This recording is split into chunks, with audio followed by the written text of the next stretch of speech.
예, 성령의 기름 부음과 스티그마라는 건데요. 집에서 공부해 오셨나요? 답변이 점점 점점 뒤로 들어가고 있어요. 네,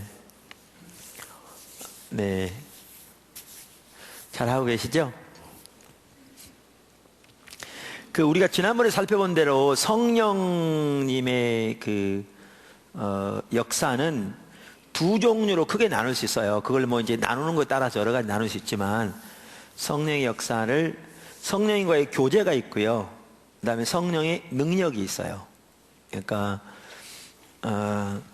복음서만 하더라도, 누가복음은 예수님이 성령의 능력으로 사역하신 것을 강조하고 있어요. 그리고, 요한복음은 아버지와의 친밀한 교제 가운데서, 그게 다시 말하면 성령과의 교제를 말하거든요.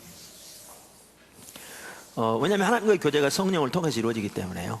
그래서 우리가 이렇게 축도할 때에도 이렇게 쓰는 그 용어가 고린도후서 마지막 사도 바울의 인사말에 나온 거잖아요.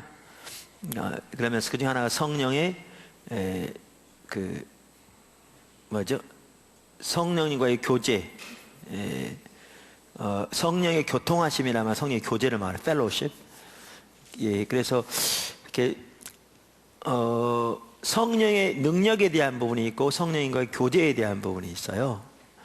크게 나누면 그런데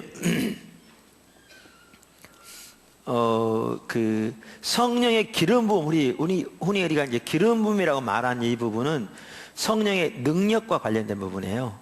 성령의 능력과 관련된 부분이에요. 근데 이제 성령의 능력과 관련된, 성령의 기름 부음과 관련된 부분에는 뭐가 있냐면 현상의 문제가 있어요. 현상의 문제. 그리고 성령님이 역사하실 때마다 이렇게 사람들이 그거를 공격했던 주된 이유 중에 하나가 뭐냐면 현상의 문제였어요. 항상 그랬어요. 항상. 그러니까 초대교회 때 사도행전에서도 이제 비방하기를 술 취했다 그렇게 비방했잖아요. 이게 현상 문제죠. 그러니까 저들이 성령에 임해서 각기 다른 방언으로 방언했다.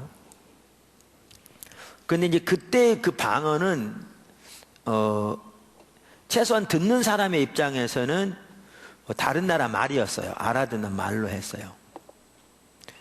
그러니까 이제 어떤 사람들은 이제 그 방언이 다른 나라 말이었다. 근데 오늘날 말하는 건 룰룰룰룰룰룰 하는 게 무슨 방언이냐? 그게 방언이 아니다. 그렇게 주장하는 사람이 있어요. 그 방언을 안 믿는 분들은요.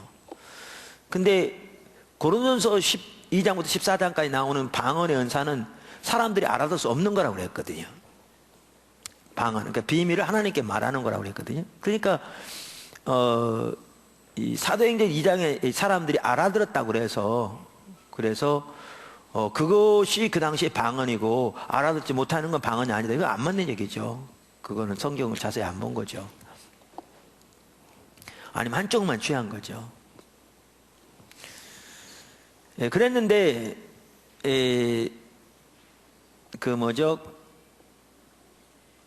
어찌됐든 간에 그 사도행전에서는 사람들이 여러 나라에서 왔는데 그들이 들리기에는 방언으로 들렸어요. 그러니까 그들 나라 말로.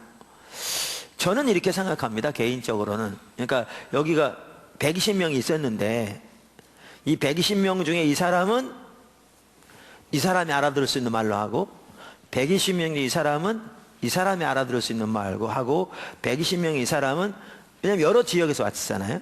이 사람에게 알아들을 수 있는 말로 했다고 생각하지 않습니다. 저는 개인적으로. 그랬더라면 한꺼번에 얘기하는데 어떻게 알아들었겠어요? 말이 섞여가지고. 이들은 이제 방언을 했는데 그들에게 들리기를 그렇게 들렸겠죠. 예, 저는 그렇게 생각합니다. 근데 뭐 그건 중요하지 않습니다. 성경에는 어느 쪽이라고 써있지 않으니까. 근데 이제 그렇게 방언했는데, 그랬는데, 누구죠? 사람들이 비판가 중에 하나가 술 취했다 그랬거든요. 근데 이 술 취했다는 게 방언 때문에 술 취했다 그런 건 아니죠. 만약에 여러분들이 여기에 어떤 독일 써도오고 미국 써도오고 카나다에서 온 여기 사람들이 모여가지고 유창한 한국말로 찬양하면 당신이 술 취했구만 그런 사람 있습니까? 안 그러잖아요. 그러니까 이제 술 취했다고 비방한 건 뭘 보고 그걸 보고 뭘 할 수 있어요? 저들이 행하는 행실이 술 취하는 것 같았던 걸 볼 수 있죠. 그러니까 이제 현상이 나타났던 거죠. 그리고 그들이 반대한 게 뭐 때문에 반대했냐? 현상 때문에 반대한 거죠. 현상 때문에. 그래서 사실 부흥의 역사들, 그것이 아까도 말한 대로 조나단 에드워즈든지 요한웨슬리든지 그 시대마다 부흥 때마다 보면 거의 예외 없이 나타난 게 뭐냐면 현상의 문제예요. 그래서 로이드 존스 목사님도 부흥 책에서 말하고 있는 것 중에 하나가 똑같은 걸 얘기해요. 하나님의 부흥 때마다 나타났던 그 중 하나가 현상이죠. 그리고 이 현상이 사람들이 이 비판하는 것 중에 주된 거예요. 비판하는. 그러니까 예를 들면 오늘날도 누가 기도했는데 쓰러졌다. 그러면 사람들이 비냐드다 이렇게 나가죠. 쓰러진 게 왜 비냐드예요? 하여튼 쓰러졌다면 비냐드라고 그러고 비냐드는 이꼬르 이단이다 이렇게 나가죠. 이제 앞으로 나옵니다만은 그런 성령 사역에서 나오는 건데 쓰러뜨리려고 노력해가지고는 잘못된 거죠. 그건 잘못된 거죠. 쓰러뜨리려고 뭐 노력해 그럼 차라리 넘어져 그러지. 그게 잘못된 거고 쓰러진다고 하나님이 함께 하시고 안 쓰러지면 함께 안 한 게 아니에요. 또 세게 쓰러지면 세게 역사한 거고 가만히 쓰러지면 조금 역사한 것도 아니에요. 문제는 그건 아닌데 어떤 사람은 그런 걸 추구하는 사람이 있어요. 그건 저는 잘못됐다 보는 거거든요. 그런데 쓰러지는 자체만 가지고 비판해서는 옳잖아요. 왜냐하면 성경에도 예수님 오셨을 때 강하게 마시니까 요한이 중구처럼 쓰러지기도 했고 부흥 때 이런 게 많거든요. 그러니까 이제 이렇게 현상 때문에 많이 이렇게 비판이 있는데 이 현상의 문제를 볼 수 있는 방법이 여러 가지가 있어요. 지금 여기서 다룰 건 아니지만 제가 성령사역 회복책을 다시 쓰고 있어요. 그러니까 좀 중보판이라고 그럴까? 좀 더 그걸 가능하면 금년 말까지 이전에 쓰려고 하는데 기도해 주세요. 왜냐하면 그런 게 지금 쓰여진 게 절실하게 필요할 것 같아서 윤곽은 잡았어요. 제가 써내려가면 되는데 집중적인 시간이 필요하죠. 또 은혜가 필요하고.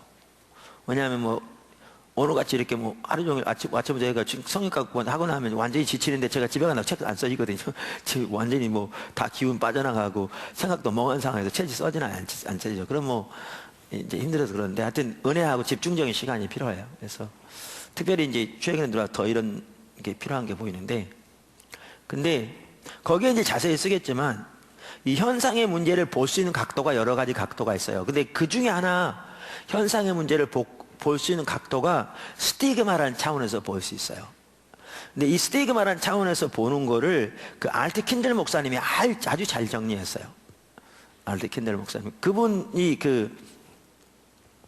영국 분이었잖아요. 영국 분이고 아니 미국 분인데 영국에 사역했죠. 원래 미국 분이에요. 영국에 런던을 공부하러 갔다가 거기서 이제 그 교회 담임하게 됐죠. 박사학위 마치고. 근데 그분 책은 참 또 공부도 많이 하고 그런 분이라 그런지 몰라도 귀한 책들이 많아요. 그분 책은 대부분 좋아요. 읽어보면 정말 좋은데 우리나라 말에는 의외로 그분이 많이 소개 안 돼 있어요. 그분 책이 아주 소수만 번역돼 있어요. 우리나라에는. 그리고 성령님에 대해서도 그분은 많은 책들을 썼어요. 근데 로이드 존스 목사님이 이렇게 부흥책 같은 거 보면 성령의 역사를 이렇게 필요하다는 걸 이론적으로 많이 강조했던 분이거든요. 그런데 알트 캔들 목사님 때는 실제적으로 성령의 역사를 교회에 도입한 분이에요. 그래서 그렇게 영국의 그런 교회인데도 끝나면 앞에 의자가 따로 있어가지고요. 거기 나오면 환자들이 나오면 예배 시간 끝나고 같이 기도해주고 이런 성령 역사를 환영했던 실질적으로 이제 그런 건데, 그래서 그런 부분에 대해서 책도 많이 썼어요. 이 부분은 참 귀해요. 그러니까 그냥 뭐 이렇게 감정적인 차원에서 현상적인 차원을 쓴 게 아니라 정말 이렇게 성경적이고 또 학적이고 균형 잡히게 잘 썼어요. 그리고 그분의 책들을 보면 한번 꼭 사서 보세요. 그분의 책은 다 좋아요. RT 대문자 R자 T자 이름 RT라고 그러고 KENDALL 이렇게 우리만 하면 캔달 그게 아니고 킨들 그럴 거야 아마 발음이 모르겠어요. 하여튼 RT 킨들. 근데 그분이 이렇게 현상의 문제를 말씀드린 대로 스티그마 차원에서 참 잘 썼어요. 참 정리를 잘했어요. 그래서 제가 그런 부분, 저도 이 부분에 대해서는 어느 정도는 여기저기서 제가 배워서 알고 있었고 그랬는데, 그분이 그걸 잘 정리해서, 제가 이제 그분이 그거를 많이 참고했어요. 이 부분은 그분이 쓴 책 중에 기름 부음이라는 책이 있어요. The Anointing. 그 책이 아주 좋은 책, 우리말은 번역이 안 됐을 거예요. 그 책 정말 좋은 책인데요. 그런 부분에서 하고 있는데, 그래서 제가, 그런 차원에서 이렇게 스티그마 차원에서 현상의 문제를 좀 살펴보고 합니다. 첫째, 성령의 기름 부음. 하나님의 일은 뭐가 이루시죠? 성령의 기름 부음이 임해서요. 성령의 기름 부음. 제가 사실은 제가 오늘 낮에 설교가 좀 길었더라고요. 저는 그렇게 오래 간지 몰랐어요. 완전 지루하셨나요? 앞에서 지루 안 했다 그러겠지 뭐. 속으로는 지루했으면서 아니야, 그게 아니야. 시간을 갑자기 보니까 이브 때 많이 시간이 가서 중간에 이런저런 얘기도 좀 하다가 그랬어요. 근데 그런 부분은 나누기를 원하셨어요. 제가 보기에는. 왜냐하면 자꾸 하나님이 뭐를 다루기 원하셔서 제가 계속 하다가 더 이상 안 되겠어서 중간에 중단한 거거든요.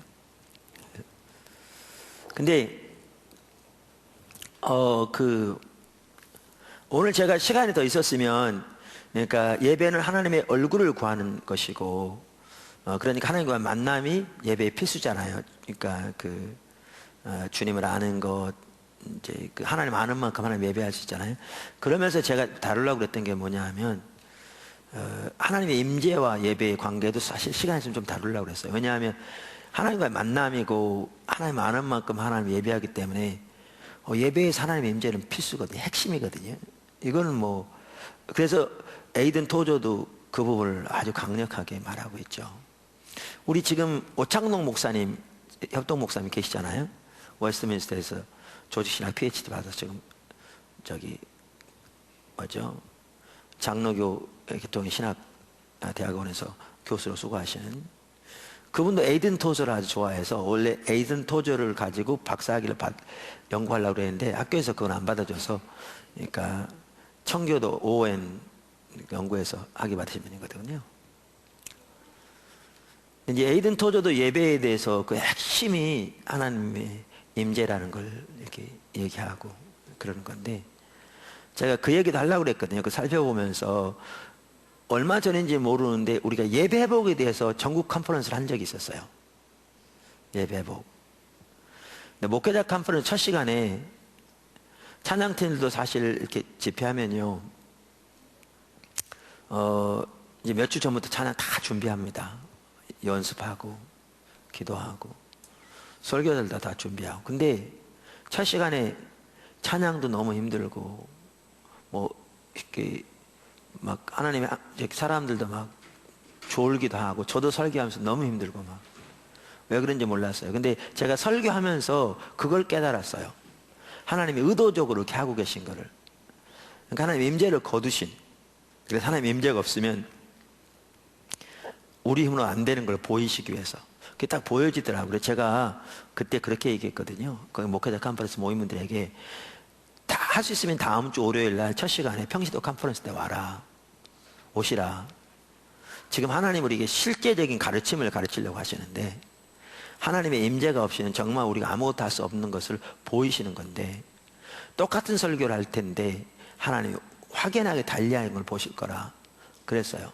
그랬더니 진짜 어떤 분은 많지는 않았지만 어떤 분들은 진짜 물론 그렇지 않아도 올 분들은 뭐 성교로 그때 많은 분들이 왔지만 어떤 분은 제 얘기 듣고 진짜로 평신도 컨퍼런스에 첫 시간에 참석한 분도 계셨어요. 근데 평신도 컨퍼런스 때 첫 시간에 아니나 다를까 성령께서 함께 하셨고요. 정말 함께 하셨어요. 근데 그거면서 하나님이 실제적으로 가르치신 거죠. 똑같은 설교에 똑같은 사람들이고 똑같이 준비했는데 하나님의 임재가 함께해서 그분이 역사하신 거와 그렇지 않은 거는 완전히 다른 걸 보이신 거죠. 그러면서 하나님께서 이론적으로 뿐만 아니라 실제적으로 그거를 이렇게 보이시기 원하시는. 여러분 그래서 하나님의 일은요 성령의 기름 부음이에요. 그렇기 때문에 하나님의 임재가 중요하기도 하고요. 그것이 뭐든지 예배, 뭐 구원, 치유, 뭐 우리 죄를 깨닫는 것, 모든 부분이 우리 영적인 성수 다 성령의 기름 부음이에요. 그래서 인간의 힘과 능력으로 안 되고요, 인간의 지혜로 안 되고요, 인간의 조직과 방법이 안 되고요, 성령의 능력으로 돼요. 그렇기 때문에 예수님께서는 철저하게 뭐를 가지고 사역을 감당하셨어요? 성령의 능력으로 사역을 감당하셨죠. 여기 잘 나오죠.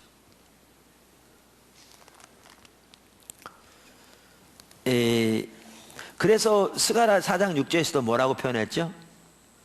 이는 힘으로 되지 않고 능으로 되지 않고 오직 나의 영, 신, 그 성령을 가리켜요. 나의 영으로 되느니라 이렇게 말씀하셨죠. 제가 책 여러분들 다 공부하고 왔을 걸로 전제하기 때문에 책에 있는 내용들을 제가 다 안 살펴볼 수도 있습니다. 왜냐하면 여러분 다 하고 오셨을 거니까. 그리고 질문이 있으면 하십시오. 예. 성령의 기름 부음이에요. 제가 그래서 이번에 지난주에 통합주교회인데요. 서울에 상당히 그래도 중형교회죠. 잘 세워지고 있는 교회인데 가서 집회 인도했는데 하나님 정말 함께 하신 좋은 시간이었어요. 그래서 제가 거기서 얘기했지만 이제 어떤 사람들은 제가 이렇게 집회 인도하고 나면 저한테 은혜 많이 받았다고 막 그러거든요. 예. 예, 근데 제가 한 게 아니거든요. 그러니까 저 같은 경우에 그러면 꼭 막 이렇게 설명해요. 내가 은혜를 들은 게 내가 한 게 아니고요. 하나님 아시고요. 뭐 하나님께 감사하세요. 그럼 분위기가 좀 이상하잖아요. 누가 몰라요. 그러니까 그걸 그 자리에서 뭐 그렇게까지 해가. 근데 제가 안 하고 있으면 하나님 성령은 저를 지적하세요. 너 왜 가만히 있냐? 그래서 제가 한 게 아니기 때문에. 근데 정말 하나님이 하신 거예요. 하신 게 있다면 기름 부음이 한 거예요. 그 기름 부음이 함께하지 않으면 일이 일어나지 않습니다. 설교만 잘 준비한다고 절대 되지 않아요. 하나님이 역사, 성령의 기름 부음이 함께 역사예요. 일은 성령의 기름 부음이 하는 겁니다. 기름 부음. 그러니까 감사할 게 있다면 저한테 감사할 게 아니고 하나님께 감사해야죠. 하나님께. 어떤 사람들은 이제 뭐 제가 집회할 때 뭐 은혜를 받았고 근본적인 뭐 어떨 땐 전환이 있었고 또 어떨 때는 뭐 하나님이 인생을 근본적으로 치유해 주시고 뭐 자유케 해주시고 이렇다고 해서 감사하는데요. 그거 저한테 감사할 거 없어요. 제가 한 거 아니거든요. 저와 함께한 성령의 기름을 한 거예요. 하나님께 감사하셔야 돼요. 어떤 사람은 그런다고 저한테 식사도 사주고 뭐하고 그러는데 제 상급 다 까먹는 거죠. 하나님 하신 거 가지고 대접은 내가 받으니까. 예. 성령의 기름 부음이 한 겁니다. 그러니까 하나님 앞에 감사하셔야 되고요. 기억하실 것은 하나님과 친밀한 교제가 없이도 성령의 기름 부음으로 역사할 수 있다는 거예요. 최소한 당분간은. 이게 두려운 거예요. 그러니까 사울 같은 경우 하나님 버리신 다음에도 성령의 기름을 함께 했죠. 왜냐하면 은사와 그 부르심에는 후회함이 없기 때문에 그런 일이 일어나요. 그래서 이제 그 알디 킨들 목사님이 뭐라고 그러냐면 이렇게 말하거든요. 기름 부음에도 신선한 기름 부음이 필요하다. 그러니까 그 말은 뭐냐면 여기 불이 타고 있는데 거기다가 기름을 부어주면 어떻게 해요? 더 활활 타오는 것처럼 성령의 기름 부음. 그러니까 여러분에게 이미 치유의 능력이면 치유의 능력 은사가 강력하게 임해서 치유의 사역임에서 그것이 나타나고 있는데 여러분이 하나님과 친밀한 교제 없이도 이건 나타나요. 최소한 당분간 나타나요. 이게 기름 부음이 함께하고 있기 때문에 은사. 근데 이게 더 활성화되려면 어떻게 해야 돼요? 주님 신선한 기름 부음이 부어져야 돼요. 근데 신선한 기름 부음은 어떻게 해서 우리에게 주어지죠? 하나님과 친밀한 교제를 통해 주어져요. 하나님 얼굴과 친밀한 교제 가운데 있을 때 이제 거기서 신선한 기름, 그게 이제 캔들 목사님 한 표현이에요. 그 표현을, 그러니까 하나님과의 관계에서는 어떤 새로운 그 은혜가 부어지는 거죠. 그걸 신선한 기름 부음이라고 표현하는데, 이렇게 되어질 때 어떻게 되느냐? 이 기름 부음이 더 활성화되는 거죠. 마치 뭘 하는 것처럼 이렇게 타고 있는 거기다 기름을 붓는 것처럼 이런 일들이 일어나죠. 이런 일들이. 그래서 이제 기름 부음이 역사예요. 하나님의 일은 기름 부음이 되어져요. 그러니까 구제 은사들 있는 분 있죠. 구제 은사도 은사예요. 성령의 구제 은사 있잖아요. 그 성령의 역사예요. 은사인데 구제 은사가 강한 사람들은요, 딱 보면 누굴 구제할지 보여요. 저는 구제 기름 부음이 없어요. 안 보여요. 구제 기름 부음이 없다고 구제 안 해야 되나요? 해야죠. 그러니까 저도 구제하고 살아요. 여러분도 구제하세요. 근데 기름 부음이 있는 사람과 없는 사람은 다른 게 뭐냐면, 기름 부음이 있는 사람은 딱 보여요. 누구를 구제할지. 이 기름 부음이 하는 거예요. 전도의 기름 부음이, 우리 전도에 기름 부음 없다고 전도 안 해도 되나요? 해야 돼요. 근데 전도에 기름 부음이 있는 사람과 보통 사람 차이가 뭐냐면, 전도에 기름 부음이 있으면 누가 복음을 받아들일 준비가 되는지 보여요. 보여요. 그러니까 전도에 기름 부음이 있는 사람은 이렇게 가더라도 함부로 누구한테 가는 게 아니고요, 딱 지켜보죠. 가서 그러면서 누구에게 지금 하나님께 보고 탁 가서 이렇게 딱 무는 거지. 근데 그게 훨씬 잘 보이죠. 왜냐하면 기름 부음이 하기 때문에. 기름 부음이 하기 때문에. 가르치는 것도 기름 부음이 하는 거고요. 결국은요. 성령의 기름 부음. 구제도 기름 부음이 하는 거고요. 뭐 치유는 더 많았다. 예배도 마찬가지죠. 이렇게 성령의 기름 부음이에요. 성령의 기름 부음. 자, 그래서 이 일은 뭐가 이루신다? 성령의 기름 부음이 이루신다. 그렇기 때문에 우리에게 기름 부음 필요해요, 안 해요? 이건 말할 것도 없어요. 그러니까 우리는 저는 이렇게 생각합니다. 사람들이 아까도 말한 대로 현상 잠깐 얘기가 나왔는데, 현상 나타난다고 비냐더라, 현상 나타난다 비냐더가 아니에요. 그러면 말씀드린 대로 요한에슬레도 비냐대였고, 조나탄 에드워즈 같은 그 훌륭한 사람 다 비냐대였어요. 안 해요. 그게 아니에요. 성령이 임하시면 그런 역사가 나타났어요. 근데 이제 그렇게 일부 사람들이 공격한다고 해서 사람들이 위축되어서 성령의 역사가 우리 가운데 더 일어나기를 사모 안 하면 어떻게 되게요? 이게 진짜 중요한 걸 잃어버리는 거예요. 왜냐하면 하나님의 역사는 뭐가 없이는 안 되는데요. 성령의 기름 없이는 안 돼요. 성령의 기름 없이는 안 돼요. 되는 게 없어. 지난주에 왔던 정동석 교수님, 아까 제가 잠깐 얘기했죠. 그분 사모님도 같이 오셨는데, 그분 사모님도 강의를 나가시는 분이에요, 여기저기. 근데 그분이 그 독서 치유를 많이 하신대요. 그러니까 교회들마다 가서 독서 클럽을 만들어요. 그래가지고 책을 읽고 난 다음에 같이 토의하면서 많은 치유가 일어났나 봐요. 예. 그러면서 그분이 저한테 한 얘기가 뭔지 아세요? 이렇게 해보면서 정말 성령이 없으면 안 되는 걸 뼈저리게 느낀대요. 그러니까 하나님이 이렇게 일하셔도 그러니까 하나님 막 역사하신 게 보여도, 이렇게 사람들이 이렇게 준비되는 게 보여도 성령이 안 하시면 안 되는 거예요. 성령이 하시면 되는 거고. 그래서 그분 같은 경우도 뭐라고 그러냐면, 자기는 성경에 나와 있는 모든 은사가 자기에게 더 주어지기를 간절히 열망한대요. 하나님의 일을 해본 사람이면요, 성령의 역사가 없이는 안 되는 걸 알게 돼 있어요. 그 사람은 상대방 치유하는 일이건 회복시키는 일이건 관점이 바뀌는 일이건 뭐든지 성령이 하셔야 돼요. 우리 힘으로 안 돼요.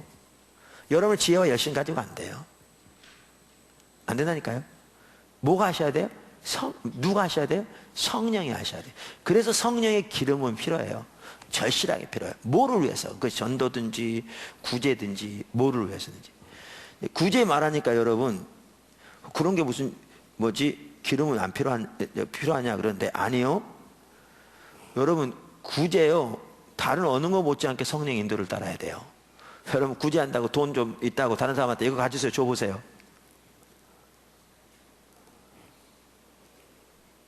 그럼 역사가 나타나는지, 오히려 돈 줬다가 더 잘못하면 더 당할 수도 있어요. 누구를 거지로 하십니까? 뭐 그래가지고 시작해서. 그래서 정말 성령의 역사가 필요해요. 자, 일은 누가 하신다? 성령이 하신다. 성령의 기름을 하신다. 그래서 우리에게 성령의 기름은 필요해, 절실하게. 성령을 소멸하지 말라. 이 부분 지난번에 말씀드렸죠. 그러니까 간단히 언급하고 넘어갈게요. 성령에 대해서 하지 말라고 두 가지가 있어요. 첫째는 성령을 근심케 하지 말라. 이건 뭐와 관련된다고요? 우리를 인도하시는 성령과 관련했어요. 그러니까 너희는 성령으로 인치심을 받았다. 그리스도의 날까지. 그러므로 성령은 근심케 하지 말라. 그러니까 우리가 성령과 동행하면서 그분의 인도로 따라가야 결국 주님의 길에 향하고, 또 성령이 우리에게 그 하나님을 알게 하시고 우리가 우리의 삶이 그래서 변하게 하시고 이렇게 하시는데, 그리스도 날까지 그분이 우리를 인도하시기 위해서 우리 안에 와 계신데, 성령을 반복적으로 근심케 하는 우리만 남아 있잖아요. 그 우리 힘으로 승리하는 삶을 살 수 없는데, 그러니까 너희는 그렇게 하지 말라 그 말이죠. 근데 또 하나 성경이 뭘 하지 말라고요? 성령을 소멸하지 말라. 근데 이 소멸하지 말라는 말은 근심케 하지 말라고 다르다고 그랬죠. 성령을 소멸하지 말라는 문자 그대로 말하면 성령의 불을 끄지 말라 그 뜻이에요. 그러니까 성령 활활 타오를 때 그거 절제시키고 제한해서 그 역사를 가로막지 말라 그 말이에요. 그래서 성령을 소멸하지 말라는 뭐와 관련되냐면 성령의 능력과 관련돼요. 성령의 기름 부음과 관련돼요. 그러니까 여기 데살로니가서 5장 19절에서 22절 보더라도 성령을 소멸치 말며 예언을 멸시치 말고 범사해야 하려 좋은 걸 취하고 악은 못 도모어 버리다. 이걸 보면 성령을 소멸하는 게 지금 뭐와 관련돼요? 은사와 관련돼요. 이걸 보면 뭘 할 수 있냐면요, 고린도 교회는 저들이 은사가 부족함이 없이 나타났죠. 근데 사도 바울이 14장에서 이렇게 권면한 거 보면 이랬던 것 같아요. 고린도 교회는 은사를 너무 좋아했어.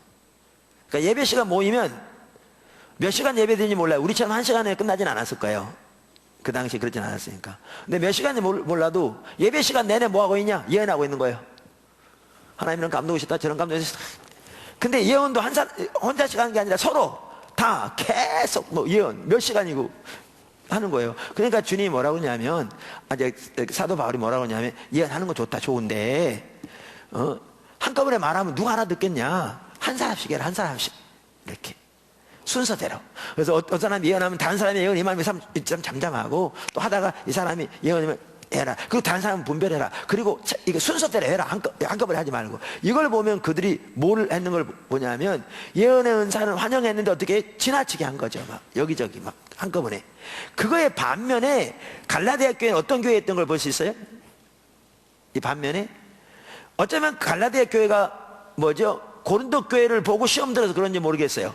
저 고린도 교회 많아. 저거 예언한다고 해서 지네들 저게 무슨 하나님의 역사냐. 저기 한꺼번에 모여가지고 저렇게 난장판이고. 그리고 고린도 교회를 봐라. 그 교회 얼마나 죄가 많냐. 우리가 그들보다 훨씬 낫다. 그러니까 저거 예언 아니다. 이렇게 해서 이들은 뭐 했던 걸 볼 수 있어요? 예언을 금했던 걸 볼 수 있어요. 그러니까 반대지요. 그러니까 사도 바울이 이들에게 편지할 때는 예언을 금하지 마라. 예언을 멸시하지 마라. 이렇게 말한 거니까 고린도 교회는 반대 입장이에요. 근데 예언을 멸시하지 말라고 하면서 하는 말이 뭐예요? 성령을 소멸하지 말라는 말이에요. 그러니까 성령을 소멸하지 말라는 말은 뭐냐면, 뭐와 관련되냐면 성령의 능력과 관련되는데, 하나님이 은사를 통해서 능력으로 역사하실 때 그거를 중단시키지 말라는 거예요. 그 성령의 불을 끄지 말라는 거예요.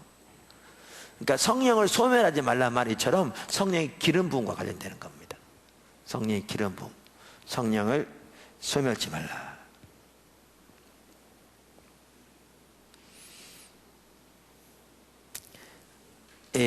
자, 그러면서 이제 아까 말씀드린 대로 성령이 이렇게 능력으로 임하셔서 우리 가운데 역사하시는 그러한 일이 일어나면 나타나는 것 중에 하나가 뭐냐면, 아까 뭐라고 그랬죠?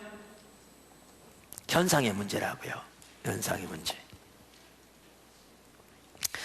그런데 이거는 꼭 현상과만 관련된 건 아니에요. 스티그마는 말씀드렸는데 현상과만 관련된 건 아닌데, 한편으로는 현상을 스티그마적인 관점에서 이해할 수도 있어요.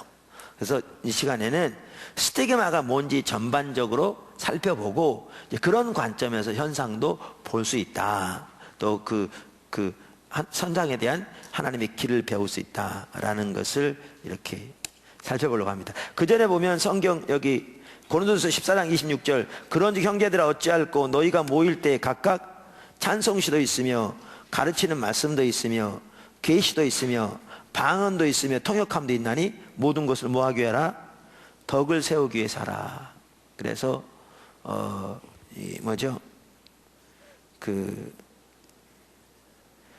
초대교회 때는 이렇게 모일 때, 이거 예배를 모일 때 말하거든요.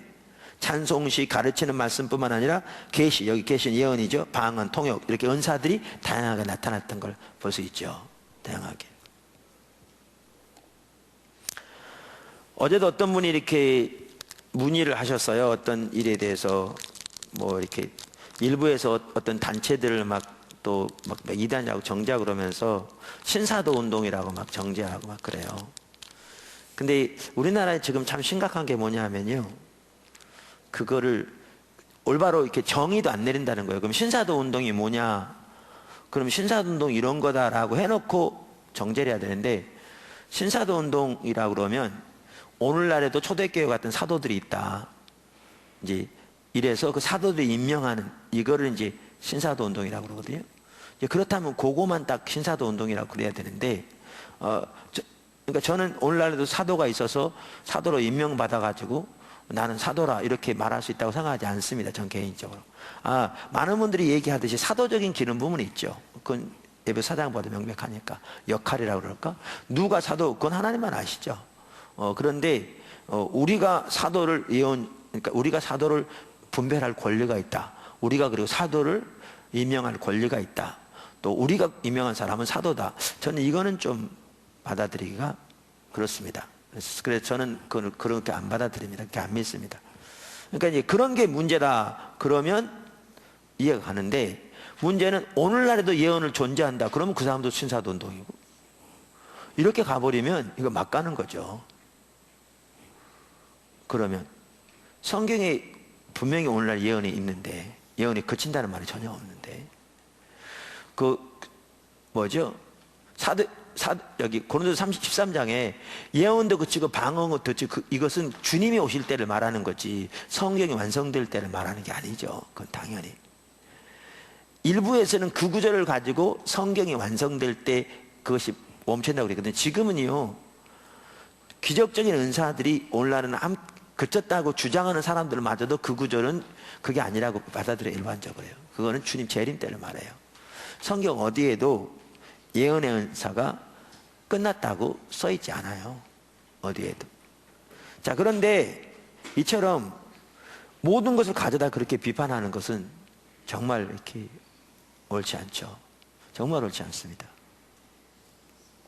자, 그러면서 여기 제가 말하고자 하는 게 뭐냐 하면, 이 데살로니가 교회는, 갈라디아 교회가 아니라 데살로니가 교회는 고린도 교회하고 반대적인 입장에서 예언을 이렇게 차단시켰던 것 같은데, 사도 바울은 예언을 멸시치 말라고 하면서 성령을 소멸하지 말라고 말했다고요. 성령을 소멸한다는 말은 성령의 불을 끄는 것을 말하죠. 자, 그러면서 스티그마 살펴볼 텐데, 우리가 주님을 따라가려면요, 주님이 인도하심을 따라가려면 두 가지가 필요합니다. 하나는 주님의 인도하심 뭐 해야 되죠? 순종해야 되고요. 두 번째는 스티그마를 쳐야 돼요. 그러니까 주님의 인도에 순종해야 되고, 또 하나는 스티그마를 치고 따라가야죠. 그러면 스티그마가 뭐냐부터 시작해서 하나씩 살펴보겠습니다. 다 읽어오셨죠? 자, 스티그마가 뭐냐. 이 스티그마란 말은, 이제 제가 스티그마 그러면 사람들이 도대체 무슨 말이냐 그러는데, 이 헬라어를 그대로 갖다가 말한 겁니다. 우리말에 뭐라고 좀 번역하기가 그래서. 그게 어디 나오냐면 갈라디아서 6장 17절에 나옵니다. 누가 한번 갈라디아 6장 17절을 읽어보실래요?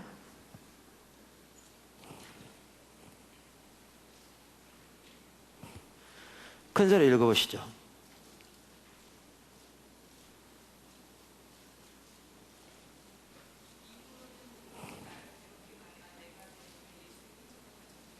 크게 읽으셔야 돼요.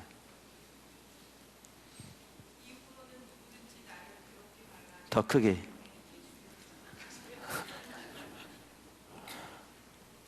이후로는 나를 뭐 하지 말라? 괴롭게 하지 말라. 내가 그리스도의 뭐를 가졌다고요? 흔적을 가졌다. 그러니까 우리말에 흔적이라고 번역된 이 단어가 헬라어로는 스티그마라는 단어입니다. 그러니까 신약 성경은 헬라어로 쓰여졌잖아요. 그러니까 그 헬라어로 그 단어가 스티그마라는 단어예요. 그거를 우리말에 뭐라고 번역했어요? 흔적이라고 번역한 거예요. 흔적. 근데 여러분들은 그 구절 읽을 때 내가 그리스도의 흔적을 가졌다 이렇게 말하니까 많은 사람들이 이렇게 생각하잖아요. 이 흔적을 예수 믿는 표시. 그러니까 예를 들면 내가 예수를 믿으면 내 삶에 뭔가 좀 다른 사람과 다른 그런 열매가 나타나는 그런 흔적을 가졌다 이렇게 생각하는데, 여기에 말한 흔적은 그 뜻이 아니에요. 그 뜻이 아니에요. 그러니까 예수를 믿으면 우리 삶 속에 예수를 믿는 열매가 나타나야 돼요? 안 나타나야 돼요? 나타나야죠. 그 말은 맞는데, 이 갈라디아서 6장 17절에 말하는 흔적은 그런 흔적을 말하는 게 아니라고요. 그럼 여기에 원래 원어가 뭐라고요? 스티그마. 그러니까 그 헬라어 그 단어를 그대로 그냥 갖다가 여기다 옮긴 거예요. 스티그마라고 이렇게 한국말로 그대로 표현해서. 그런데 이제 스티그마는 고대 헬라 시대에 뭐죠? 그 스티그마는 명사형인데요. 그게 동사형은 여기 나오는 스티죠. 이게 동사형, 이거는 문신을 새기다 이런 뜻이고요. 날카로운 도구로 표시하다 이런 뜻이에요. 거기서 나온 명사형이 스티그마예요. 그러니까 고대 그 헬라 세계에서는 스티그마는 뭐냐면 뜨거운 쇠 도장으로 몸에 새겨진 문신이나 표시를 의미했어요. 그러니까 특별히 도망하거나 물건 훔친 노예 같은 사람들에게 뭘 했냐? 이 몸에다가 찍어버린 거죠. 이게 도장을. 낙인을 찍는다 그러잖아요. 낙인. 이 표시가 뭐예요? 이 사람은 죄질이 나쁜 사람을 보시는 거죠. 이게 고대 여기 중국에서도 그랬고요. 이게 보면 헬라 세계뿐만 아니라 여러 군데 그랬더라고요. 제가 언젠가 한번 수호지인가? 중국 옛날 그걸 보니까 그때는 얼굴에다 찍어버렸더라고요. 도장을 이렇게 달궈가지고. 중국뿐만 아니고 그런 게 종종 나타나요. 고대 세계에는. 그러니까 죄질이 나쁜 사람, 반역자, 국가에서 이렇게 큰 죄를 지은 이런 사람들은 다른 사람 다 보고 저 사람 저거 나쁜 놈이야 이렇게 알 수 있도록 뭐 했냐면 도장을 아예 달궈가지고 이 몸에다가 찍어버렸어요. 도장을. 이렇게. 그게 뭐냐면 스티그마예요.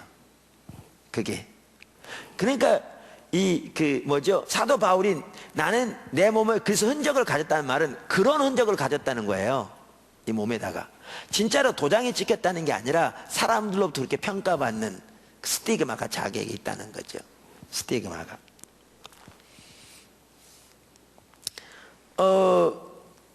그래서 스티그마를 지닌 사람은 부정직한 사람, 죄인 이렇게 취급받아죠. 일반 사람으로부터. 그러면 우리들이 성령의 능력으로 사역을 감당하면서 더 나아가 주님과 동행하면서 스티그마를 져야 한단 말은 무슨 말이에요? 주님을 따라가려면 우리에게 뭐가 있어야 한다? 이 수치의 요소가 있어야 한다는 거예요. 그러니까 수치를 지는 요소가 있다는 거예요. 수치를 지는. 그러니까 이 스티그마를 구태 번역하려면 수치라고 번역할 수도 있어요. 그러니까 수치를 지는 요소가 있다. 그러면 사도 바울은 자기가 주님을 따라가면서 이 수치의 그 요소를 지니는 것을 부끄러워하지 않았다 이렇게 말하죠.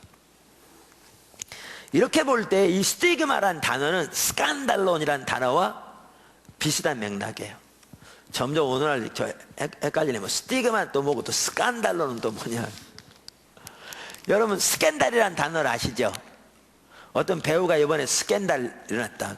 그 스캔달이라는 단어가 영어인데 헬라어의 스칸달론에서 나온 단어입니다. 그러니까 헬라어의 스칸달론에서 그대로 따와가지고 이걸 스캔들이라고 만든 겁니다. 스캔들이라고. 원래 근데 그 스캔들은 뭐예요? 그 부정적인 어떤 비리들이 드러난 걸 스캔들이라고 그러잖아요. 이게 스칸달론에서 그대로 따온 건데, 스칸달론은 뭐냐 하면 사도 바울이 그리스도의 십자가는 우리는 십자가 못 박힌 그리스도를 전하니 유대인에게는 뭐 하는 것이요? 뭐죠? 거리끼는 것이요. 그러니까 거기에 영어로 스탬블링 블락이라고 되어 있는데, 유대인들에게는 십자가 못 박힌 예수 그리스도가 뭐죠? 거리끼는 것이요 그랬는데, 이거는 걸려 넘어지게 하는 것이요 그 말입니다. 스캔달이요. 그러니까 걸려 넘어지게 하는 것, 이거를 스칸달론이라고 합니다. 스칸달론. 누가 갈라디아서 5장 11절 한번 읽어보실래요? 갈라디아서 5장 11절.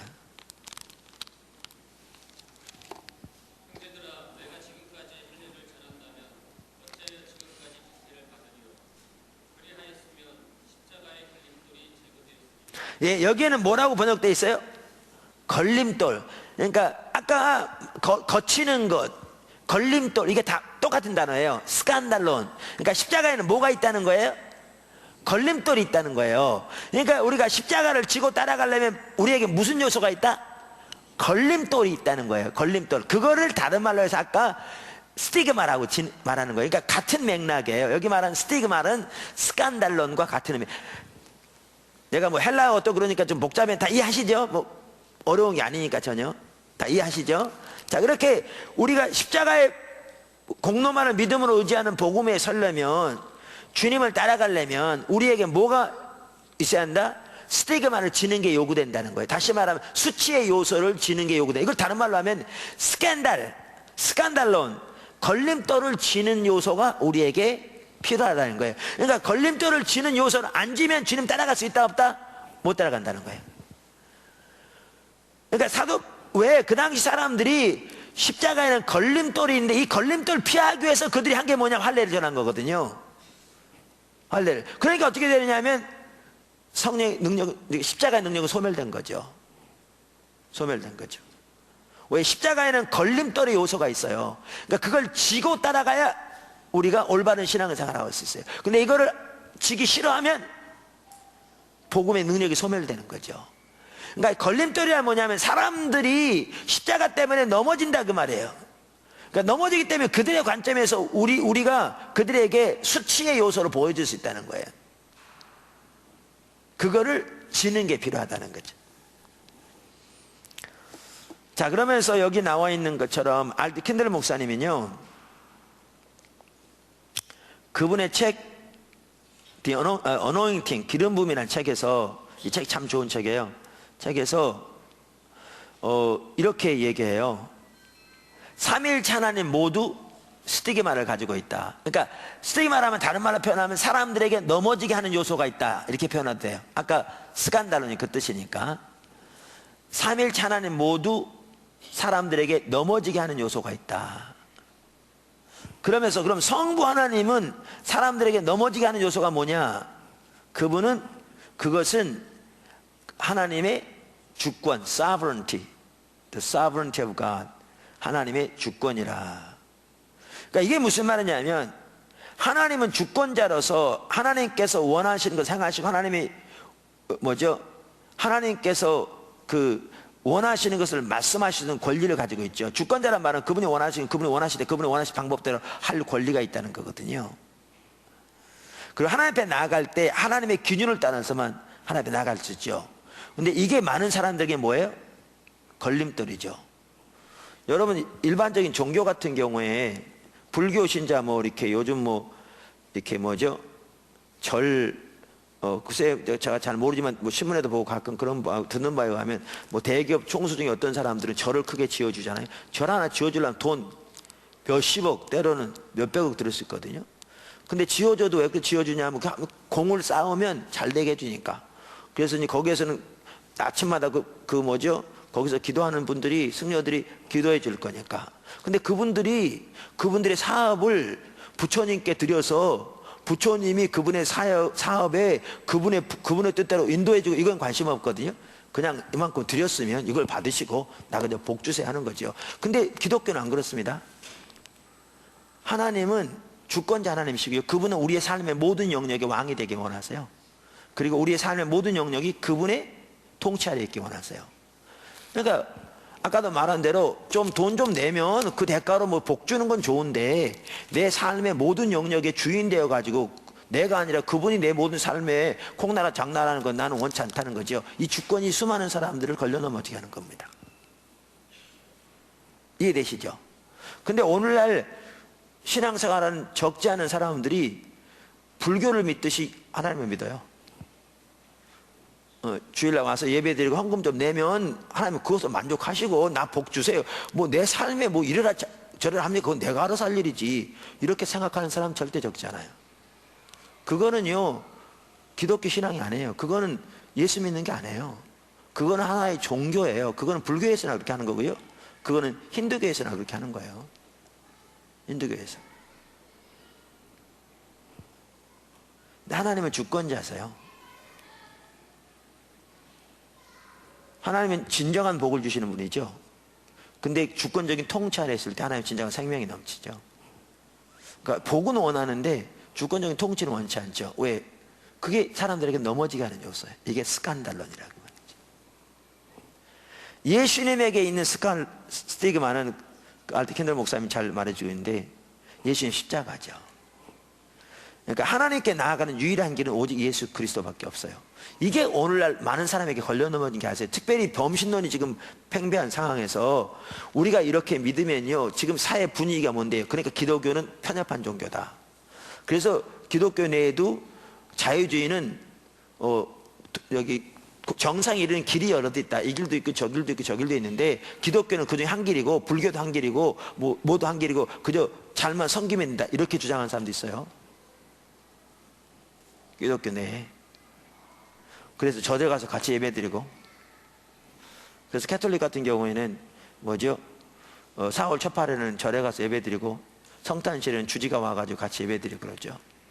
우리 잘해보자는 거죠. 우리도 한 길이고 당신도 한 길이니까 어차피 똑같이 정상에는 같이 오른다 그 얘기죠. 근데 성경은 전혀 그렇게 말하고 있지 않아요. 그거는 자기네 종교 철학은 될지언정 성경은 전혀 그렇게 말하고 있지 않아요. 성경에는 예수님이 the only way, 유일한 길이라는 거죠. 우리의 죄를 사할 수 있는 십자가가, 그게 수많은 사람들에게 뭐예요? 걸려 넘어지는 거죠. 또 그래서 성경대로 정말, 왜냐하면 예수님의 십자가 외에는 우리 죄의 문제 해결할 수 없어요. 죄의 문제를. 그러니까 아까도 말한 대로 그런 그냥 혼합주의 신앙, 범신론이 팽배한 이 시대에 주님의 십자가만이 유일한 길이라고 주장하면 많은 사람들에게 어떻게 공격을 받아요? 편협하다, 자기밖에 모른다, 독선적이다, 별 공격 다 받죠. 인터넷 막 떠다니잖아요. 그러니까 뭐를 줘야 되는 거예요? 스티그마를 줘야 돼. 거기 서려면. 이거 지기 싫으면 어떻게 되느냐? 당신네도 맞을 맞아. 우리 다 똑같아. 어차피 정상은 다 같은 곳에 이르는 거야. 이렇게 되면 핍박은 안 받을지 모르지만 뭐가 소멸되는 거죠? 십자가의 능력이 소멸되는 거예요. 그게 초대교회에 있었던 일이에요. 할례의 문제. 그래서 오늘날도 예수님에게 있는 스티그마는, 사람들에게 갈려 넘어지게 하는 요소는 예수님 십자가예요. 이런 게 오늘날 너무너무 많아요. 그러니까 사람들이 아까도 말한 대로 다른 사람이 핍박 안 받으려고, 센스 있게 보이려고, 편협한 독선주의로 안 보이려고 십자가를 다른 것과 십자가 더하기 다른 걸 더하죠. 십자가 하나의 방법으로 만들어버리죠. 그러니까 십자가의 능력이 소멸되는 거죠. 교회에서 하나님의 능력이 소멸되는 거죠. 그러면서 알디 캔들 목사님이 이렇게 얘기했는데요, 참 잘 말했어요. 성령님이 가지고 계신 스티그마는 뭐냐 그러면 성령님 자체가 스티그마다. 그분 자신이 스티그마다. 그래서 그분의 임재 자체가 많은 사람들을 뭐하게 만든다? 걸려 넘어지게 만든다. 정말 그렇습니다. 성령님의 임재 자체가 많은 사람들이 걸려 넘어진다. 하나님의 주권이 많은 사람을 걸려 넘어지게 만들고, 예수님 십자가가 많은 사람을 걸려 넘어지게 만들고, 그 다음에 성령의 임재 자체가 모든 걸 걸려 넘어지게 만든다. 많은 사람을 걸려 넘어지게 만든다. 근데 이것도 참 옳은 얘기인데요. 보세요. 삼위일체 하나님 온전한 연합이 있잖아요. 그죠? 그러니까 한 분이잖아요. 삼위이지만 온전한 연합이 있는 것처럼 이 캔들 목사님 참 정확하게 말한 게 삼위 하나님이 가지고 계신 스티그마 또한 밀접한 관계를 가지고 있다는 거죠. 사실 그렇습니다. 성령의 임재 수많은 사람이 넘어져요. 임재 자체가 넘어져요. 왜냐하면 성령의 임재하시면 어떨 때는 현상 나타났어요. 어떤 사람은 통구하고 이렇게 땅바닥 쓰러지기도 하고 성령이 임재하셔서 어둠의 색이 드러나면 귀신들 들린 사람이 소리 지르면 나가기도 하고. 예수님 계실 때 안 그랬던가요? 그랬죠. 그럼 이것이 수많은 사람들에게 걸려 넘어지게 한다고. 그 자체만 가지고 벌써 판단하고 비판하는 거예요. 근데 이걸 잘 보세요. 여기 A라는 사람인데 이분이 성령의 그러한 임재를 전혀 경험해 보지 못했어, 전에. 그리고 이러한 역사를 보지 못했다 할지라도요, 이분이 진정으로 예수님만이 예수님의 십자가만이 자기의 유일한 의요. 그러니까 십자가에 못 박힌 예수님만이 자기의 유일한 의인. 그 진정한 예수님의 십자가의 십자가를 지고 주 앞에 서는 사람이면요, 이거 함부로 판단 안 해요. 절대 안 해요. 자기는 모를지라도 연결돼 있어요. 배우게 돼요. 근데 예수를 믿는다고 그럴지 모르지만 주님의 십자가는 이론적인 지식이고, 십자가에 더하기 세상적인 지혜, 자기 능력 의지하는 사람은 여기서 걸러 넘어서 여기서도 걸러 넘어져.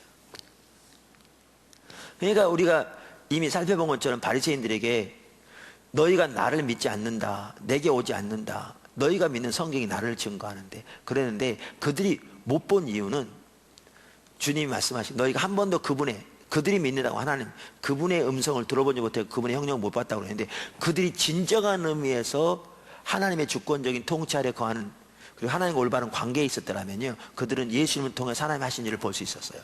이게 안 되니까 이것도 안 보이는 거죠. 마찬가지로 진정한 하나님의 주권 가운데서 예수님만이 자신의 유일한 의인 삶을 사는 사람들은 성령의 역사를 보게 돼 있어요.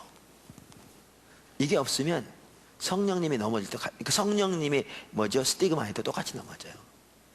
똑같이. 정말 밀접한 관계가 있습니다. 정말. 그래서 저는 이렇게 생각합니다. 성령의 역사에 대해 걸려 넘어진다.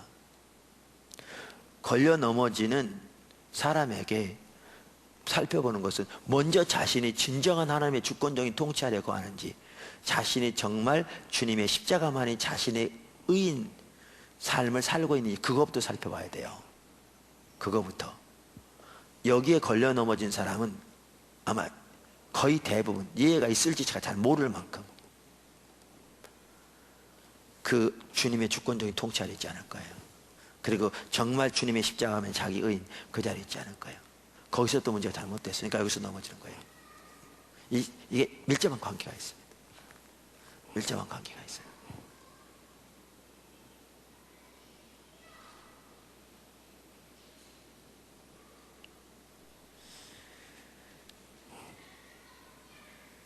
이해하십니까? 질문 있으십니까? 오늘 강의 내용 전혀 어렵지 않은데, 어렵지 않죠? 자, 이해하고 계시죠? 네. 한 번만 고개를 끄덕끄덕 하셨어요. 잘 이해되세요? 네, 이해 안 되시면 고개를 옆으로 흔들어 보세요. 제가 너무 쉽게 했는데. 네, 없죠? 자, 그러면 왜 하나님에게는 스티그마가 있는가? 왜? 그러니까 장미꽃처럼, 장미는 좋은데 왜 가시가 있냐고요, 글쎄. 왜? 두리안은 참 맛있는데 왜 껍데기에 가시가 있냐고, 글쎄. 먹기 힘들게. 그러니까 하나님에게 스티그마가 없이 그냥 하나님만 계시면 너무 좋을 텐데 왜 걸려 넘어지게 하는 요소가 있냐는 거죠. 그 스티그마의 목적이 뭐냐? 이 스티그마의 목적 중에 하나는요, 저는 이거 아주 중요하다고 생각합니다.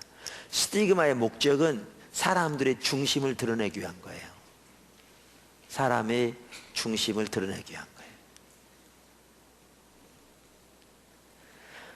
시몬이 이제 예수님이 이제 난 지 8일 만에, 8일 만이 아니죠. 예수님이 이제 그 하나님께 드려지기 위해서, 8일 맞죠?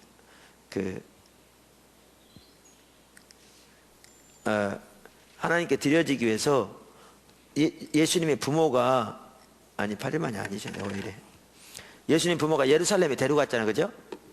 하나님께 드리기 위해서. 그랬더니 시몬이 들어가서 아기 예수를 안고 예언하죠. 그 예언 중에 어떤 내용이 있냐면 누가복음 2장 34절 35절에 보면 이런 내용이 있어요. 누가 한번 큰 소리 읽어보실래요?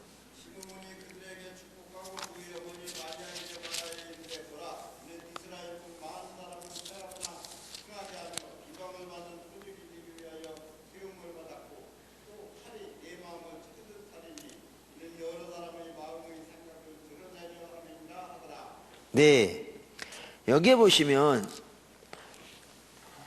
이렇게 예언해요. 이는, 그러니까 아기 예수님을 가리키는 거죠. 이는 이스라엘 중 많은 사람을 패하거나 흥하게 하며 비방을 받는 표적이 되기 위하여 세움을 입었다. 그러니까 예수님이 이스라엘 중 많은 사람을 흥하게 하기 위해 세웠다. 그 말은 이해되죠? 영적으로 회복되고. 근데 흥하게 하기 위해 세워질 뿐만 아니라 어떻게 하게 세워졌다고요? 패함을. 많은 사람을 걸려 넘어지게 하고 세워졌다는 거예요. 그리고 비방을 받는 표적이 되게 세워졌다. 여러분 일반적으로 이해 안 되죠? 예수님이 많은 사람들 구원하기 위해서 세워졌다. 하나님 예수님을 많은 사람을 구원하기 위해서, 그 이해가 되는데, 예수님이 세워진 목적 중에 하나가 반대로 예수님을 때문에 많은 사람들이 넘어지게 하기 위해서 세웠다. 그 말도 돼요. 그렇죠? 실제로 아까 말씀드렸잖아요. 유대인들에겐 주님의 십자가 뭐 하는 거요? 걸려 넘어지는 것이요. 그래서 예수님 시대도 많은 종교 지도자가 어떻게 했지요? 넘어졌어요. 그러니까 예수님이 많은 사람을 흥하게 하기 위해서 세워졌을 뿐만 아니라 많은 사람을 걸려 넘어지게 하기 위해 세워졌어요. 그거를 패하게 하기 위해 세웠다고 그래요. 그러니까 예수님이 뭐죠? 그 11장에 마태복음 침례 요한의 제자들이 와서 묻고 돌아갔을 때, 이따가 그 부분 아마 나올 것 같은데, 나로 인하여 뭐하지 않는 자가 복이 있다고 그랬죠? 실족하지 않는. 그러니까 다른 말로 하면 나로 인해서 걸려 넘어지지 않는 자가 복이 있다 그랬어요. 이걸 보면 예수님으로 인해서 어떻게 될 수 있다는 거예요? 걸려 넘어질 수 있다는 거예요. 그렇게 않는 자가 복이 있다 그랬어요. 그래서 예수님이 세워진 목적 자체가 많은 사람을 흥하게 하기 위해서 세워졌지만, 반대로 많은 사람을 넘어지게 하기 위해서, 패하게 하기 위해서 세워졌다. 그러면서 비방받는 표적이 될 거란 말은 그 패하게 세워진 거 연결되거든요. 예수님이. 그러면서 그 이유는 뭐라고요? 여러 사람의 마음의 생각을 드러내게 하기 위함이라. 마음의 생각을 드러내게 하기 위함이라. 그래서 스티그마가 있는 목적이요, 사람들의 생각을 드러내게 하기 위함이에요. 사람들의 생각을 드러내게 하기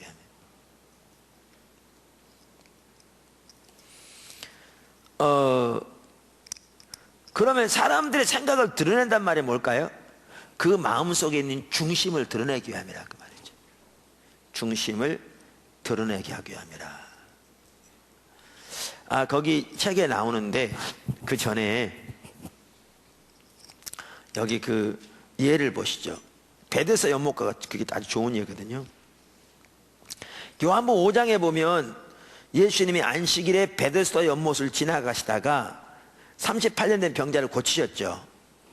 그렇죠? 베데스다 연못이 어떤 연못이죠?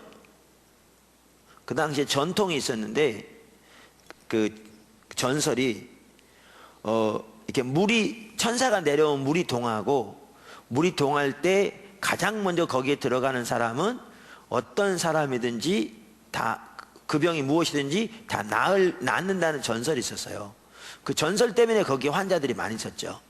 특별히 중환자들이 많았던 것 같아요. 그런데 그 많은 환자들이 있는 곳을 지나시다가 예수님이 안식일에, 그것도 많은 사람 중에서 한 명 딱, 그것도 어떤 사람? 38년의 병자를 고치셨는데 어떻게 고치셨어요? 자리를 들고 걸어가라. 그래서 고치셨어요. 우리가 이제 오늘 낮에도 그 부분이 나왔었는데 자리를 들고 걸어가라고 그래서 걸어갔더니 어떤 일이 있었죠? 나중에 이제 이걸 본 종교 지도자들이 그 환자를 꾸짖었고, 그렇게 하게 한 분이 예수님인 걸 깨닫고 난 다음에 이들이 예수님 핍박했죠. 왜? 그 당시에는 물건을 이쪽에서 이쪽으로 옮기는 것은 일이라고 여기도. 그러면 제가 이렇게 옮겼잖아요. 이렇게. 그 당시에는 못했어요. 이거 일로 여겼기 때문에 이렇게 못합니다. 그 당시에. 근데 이제 자리를 들고 걸어가라니까 이거 걸어가니까 안식일을 범했다는 거죠. 여러분, 그 당시 유대인들이 가장 중요하게 여기는 율법 규칙 중에 하나가 뭐였냐면 안식일이었습니다. 그게 율법 전체에서 가장 중요한 것 중에 하나죠. 근데 그거를 범하니까 이거는 율법을 범하는 거고, 율법을 범하면 하나님의 사람이 아닌 거죠. 왜? 하나님께 왔다 그러면서 하나님의 말씀을 어기면 어떻게 하나님의 사람이 되겠냐.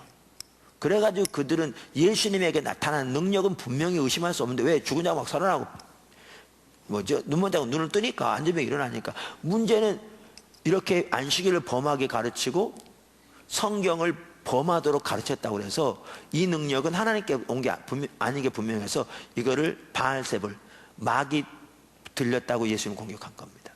왜 그렇게 공격한 거 아시겠죠? 아시겠죠? 근데 그랬더니 예수님이 답변하신 게 뭐예요? 요한복음 5장에 17절, 그 이제 5장에 나오는 게 17절, 19절, 20절 뭐라 하면, 아버지가 일하신다? 나도 일한다? 나는 스스로 아무것도 할 수 없다? 난 아버지 행하신 걸 보고 그것을 행한다. 아버지가 아들을 사랑하셔서 아버지 행하신 것을 아들에게 보이신다. 이 얘기는 예수님이 거기 지나가시면서 누구의 음성을 들은 게 분명해요?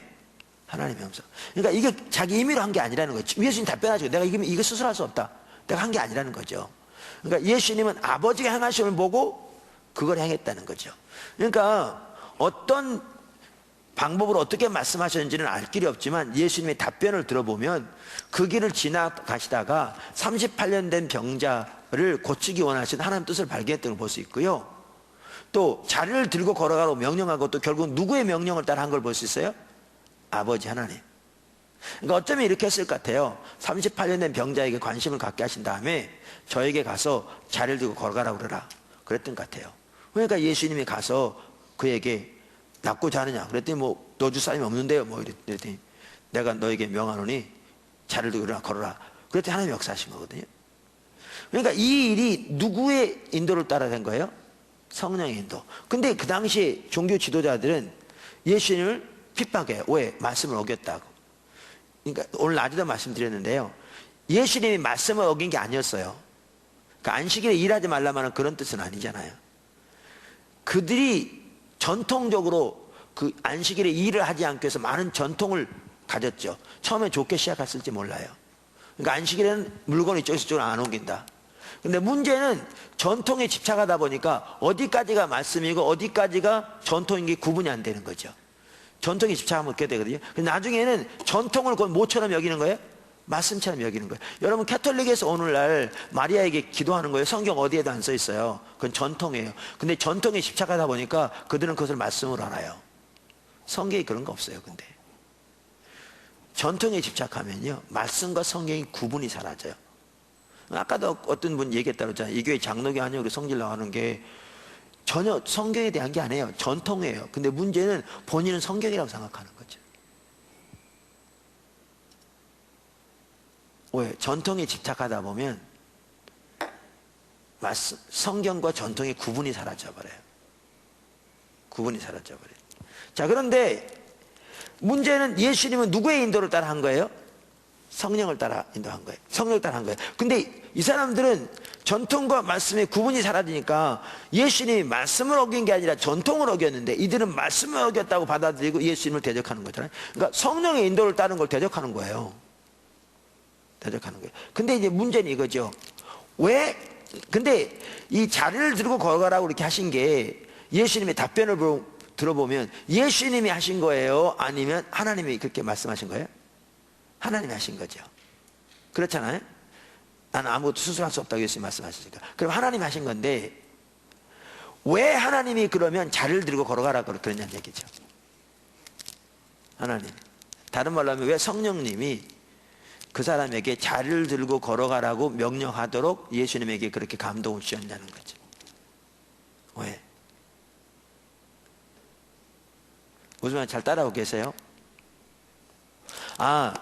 하나님은 환경운동가니까 거기 보면 그 사람이 거기에 있는데 뭐죠? 예수님이 네가 낫고자 하느냐 그랬더니 물이 동할 때 아무도 집어넣을 사람이 없다고 그랬잖아요. 이걸 보면 그 옆에 보호자가 있었던 걸 볼 수 있어요? 없었던 걸 볼 수 있어요? 없었던 걸 볼 수 있어요. 그러니까 밥은 갖다 줬겠죠. 하루에 한두 번 왔다 갔는지 모르죠. 근데 자주 없었던 걸 볼 수 있어요. 그러면 생각해 보세요. 움직이지 못한 사람이 거기에 혼자 있으면 뻔하잖아요. 38년 된 병자인데 언제부터 와 있었는지 모르지만 내가 보기 1, 2개월 아닐 수 있을 것 같고 매우 오랜 기간 있을 수 있는데 거기에 비도 왔을 거고 흙탕물도 젖었을 거고 때로는 오줌도 쌌을 거고 똥도 쌌을 거고 그 거적대기가 한편 얼마나 지저분했겠어요. 그 왜 이거를 가져가라고 그랬냐는 얘기죠. 하나님이. 하나님은 환경운동가라서 그 쓰레기 치우라고요? 아니면 집에다 갖다 걸어놓고 기념품 삼으라고요? 근데 이게 스티그마였습니다. 자리를 들고 걸어가라. 이게 예수님의 입장에서 보면 하나님이 그렇게 말하고 그러는데 자기가 이렇게 하면 종교 지도자들이 예수님을 대적할 거 알았을까요? 몰랐을까요? 알았죠. 그리고 사실 이거 들고 가는 거 치유는 상관없잖아요. 치유는 다음에 들고 왔기 때문에. 그럼 왜 이렇게 가져가라고 그랬냐는 얘기죠. 자리를. 이게 스티그마인데요. 왜 그렇게 했냐면 종교 지도자들의 마음을 드러내기 위해서였습니다. 이걸 통해서 그들이 중심이 드러난 거죠. 중심. 그러니까 종교적인 모양은 있을지 모르지만 정말 하나님의 주권적인 통치 아래 하나님의 친밀한 교제 가운데 없으니까 중심이 드러난 거예요. 아까도 말한 대로 그들은 전통과 성경이 구분이 안 됐습니다. 그러니까 전통을 성경으로 여긴 거죠. 그러니까 성경 말씀 지식은 있을지 모르지만 하나님을 전혀 알지 못하는 그 중심이 적나라하게 드러난 거죠. 그래서 하나님께서 이렇게 하신 것은요, 그들의 중심을 드러내기 위해서 그래요. 하나님께서 똑같은 일을 여러분의 중심을 드러내기 위해서 하시기도 하세요. 누가 그러잖아요. 하나님은 여러분의 생각을 거슬리게 하신다. 뭐 하기 위해서? 여러분의 중심을 드러내기 위해서. 포도나무 교회 초기에요. 지금은 얘기하면 우스울지 몰라요. 근데 이게요, 우습지 않아요. 포도나무 교회 초기에 우리가 강대상이 이렇게 있었어요. 크게. 뭐 그렇게 큰 건 아니라도. 근데 이 강단이 개척교회 좁잖아요. 근데 이렇게 강대상이 이렇게 큰 게 있고요. 그 다음에 여기가 뭐가 있었냐면 여기가 화분대 이렇게 일반적으로 이렇게 양쪽에 있었어요. 내가 설교하다 보면 내가 설교하면 어떤 느낌이 드냐면 나는 나, 너는 너 이런 느낌이 든 거예요. 나는 목사를 여기 설교하고 여러분은 성도들이니까 앉아 듣고 좀 이렇게 가서 설교하고 싶어도 꽉 막혀가지고 이게 갇힌 것 같아. 그래서 제가 뭐죠? 이거를 좀 치워야 되겠다. 이거 좀 작은 걸로 이렇게 왔다 하기 쉽게. 그랬더니 이 강대상 하나 바꾸는 것도 어려운 거 아세요? 우리는 지금 안 그럴지 몰라도 지금 원래 여러분 지금 우리가 어느 정도냐면요, 피아노 하나도 움직이는 게 교회에서 문제가 돼서 못 움직여서 어떤 목사님이 하루에 1cm인가 옮겼다고 그러잖아요. 이렇게. 그래 저 옆으로 옮기니까 모르는 거죠. 이게요, 생각하면 정말 우스울 얘기죠. 이 강대상 하나 조그만 걸 바꾸는 게 그게, 근데 지금 전혀 그렇지 않아요. 그러니까 우리가 뭐가 진리인지를 모르고 있는 거죠. 그러니까 어디까지가 전통이 어디까지 성경인지 모르는 거예요. 이게 경망스러움은 전혀 다른 건데. 그 제가 우리는 충분히 설명하고 막 얘기하고 바꿨는데 제 동생 중에 하나가 그 당시에 지방에서 근무하다가 모처럼 올라왔는데 강대상이 바뀐 다음에 온 거예요. 앉아가지고 그날 예배를 드리는데요, 계속 막 분이 올라오면서 저렇게 목사님이 독단적이니까 나간 성도들이 저렇게 목사님 욕하고 나가지. 그러니까 다 일리가 있어 막 이렇게 생각이 되더래요. 근데 헌금기도 시간인데 하나님 그분에게 은혜를 주어가 다행이지. 무슨 생각이 들으면 무슨 강대상 때문에 내가 그렇게 생각하지? 하니까 생각이 바뀐 거예요. 다행히 하나님이 헌금기도 시간에 이게 저녁기가 아닌 걸 밝혀서 그렇지, 이 강대상 하나 바꾼 것도요 그렇게 걸려 넘어지게 만들어요. 근데 왜 이렇게 한 줄 아세요? 어떨 때는 하나님께서 여러분 생각을 거스리세요. 뭐를 드러내기 위해서? 중심을 드러내기 위해서. 그게 스티그마예요. 하나님의 인도하심에는요 스티그마 요소가 있습니다. 성령님의 인재 자체가 스티그마입니다. 인재 자체. 포도나무 교회는 스티그마가 많습니다. 예배 시간에 긴 것도 스티그마고요. 지금은 내가 다행히 양복을 입어서 그렇지만 방송 위해서 일부러 양복 입었을 때 이해는 설명. 평상복 입어서 목사가 그래도 그것도 스티그마고요. 우리는 찬송가 안 불러서 스티그마고요. 교동문 안에서 스티그마고요. 스티그마가 많습니다. 걸려 넘어지게 하는 게. 근데 정말 하나님을 사랑하는 사람이면, 주님의 십자가만이 자기 의인 사람이면, 하나님의 주권적인 통치 아래 있는 사람이면 왜 그렇게 하는지, 예배는 왜 이렇게 하는지 그걸 볼 텐데, 그걸 보게 돼 있어요. 그런 사람이면. 근데 외부적인 전통을 고집하는 사람이면 전혀 다르죠.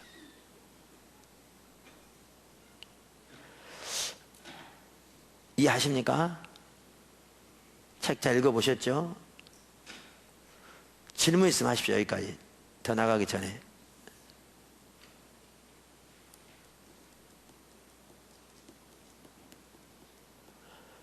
하세요. 의문한 점 있으면 하세요. 솔직하게. 괜찮아요? 이럴 때 질문해야, 제가 보기엔 질문이 많이 있을 것 같아요. 해야 여러분이 더 이해했는지 안 했는지도 알고 설명하면 더 정확하게 또 이해가 되지.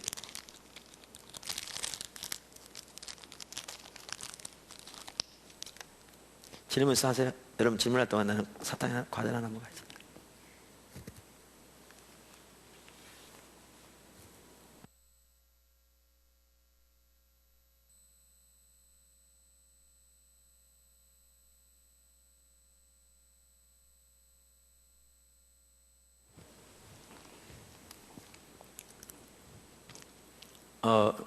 근데 이 알트 킨들 목사님이 참 잘 말했는데 여기 하나 더 나오죠. 각 세대는 그 세대의 스티그마를 가진다는 거죠. 다시 말하면 이전 세대의 스티그마는 이 시대에는 더 이상 스티그마가 아닐 수 있다는 거죠. 아닐 수 있다는 거죠. 여러분 이사야 시대에 하나님이 이사야에게 어떻게 하라고 그랬죠? 뻘거벗고 다니라고 그랬어요. 그 당시 이사야 사람들이 볼 때에는 이사야는 어떤 놈이에요? 미친놈. 그렇지 않아도 제 메시지가 거스리고 그랬는데, 그러면 그렇지, 미쳤으니까 저 짓 하고 있지. 그래가 톱으로 켜 죽였어요. 이사야가 뻘거벗고 다녔다니까요. 근데 예수님 시대의 바리새인들에겐 그게 스티그마에 안 해요? 더 이상 스티그마 안 해요. 안 해요. 근데 그들에게는 예수님을 통해서 안식일에 병든 자를 고치고, 아까 말한 대로 38년 된 병자에게 자를 들고 걸어가라고 그랬죠. 그게 스티그마였죠. 걸려 넘어가지 않아요. 오늘날 우리들에게는 그거 스티그마이 아니에요. 전혀 스티그마 아니에요. 안 해요. 그러니까 각 세대는 그 세대의 스티그마를 가진다는 거예요. 이전 세대의 스티그마는 그 시대의 스티그마가 더 이상 아니라는 거죠. 우리나라 지금 그때 이용도 목사님, 이분 같은 게 이단으로 정죄받은 거거든요. 방언한다고, 어떨 때는 기도할 때 몇 시간씩 한다고. 그 당시만 하더라도요, 방언한다면 그 자체가 이단이었어요. 지금은 방언한다고 이단이라고 그런 사람은 거의 없어요. 해봐야 그건 자기 얼굴에 침 뱉는 거예요. 근데 오늘날은 또 다른 걸 가지고 이단이라고 그래요. 또 다른 거죠. 예를 들면 아까도 말 기도회 때 누가 쓰러졌다. 그거는 신사도 운동 이래가지고 갖다 몽땅 몰아서 예언, 여러분 나중 세대에 가면 지금의 스티그마가 전혀 스티그마가 안 될 수 있어요. 각 세대마다 스티그마를 가져요. 뭐에? 우리 중심이 테스트 받는 거예요. 하나님 앞에. 이 말은 아무거나 받아들인 게 옳다는 얘기가 아니에요. 열매를 보고 판단하라고 그랬죠. 정말 하나님을 경외함으로 열매를 보고 하나님의 기준을 따라 판단해야 되는데, 하나님의 주권적인 통치 아래 있지 않으면 성령의 임재로 인해 나타나는 여러 가지 일들로, 또한 하나님의 인도에 따른 여러 가지 걸려 넘어지가는 요소들로 인하여 수없이 많이 넘어져요. 중심이 옳지 않기 때문에. 중심이 옳지 않기 때문에. 그래서 각 세대는 그 세대의 스티그마를 가져요. 그 세대.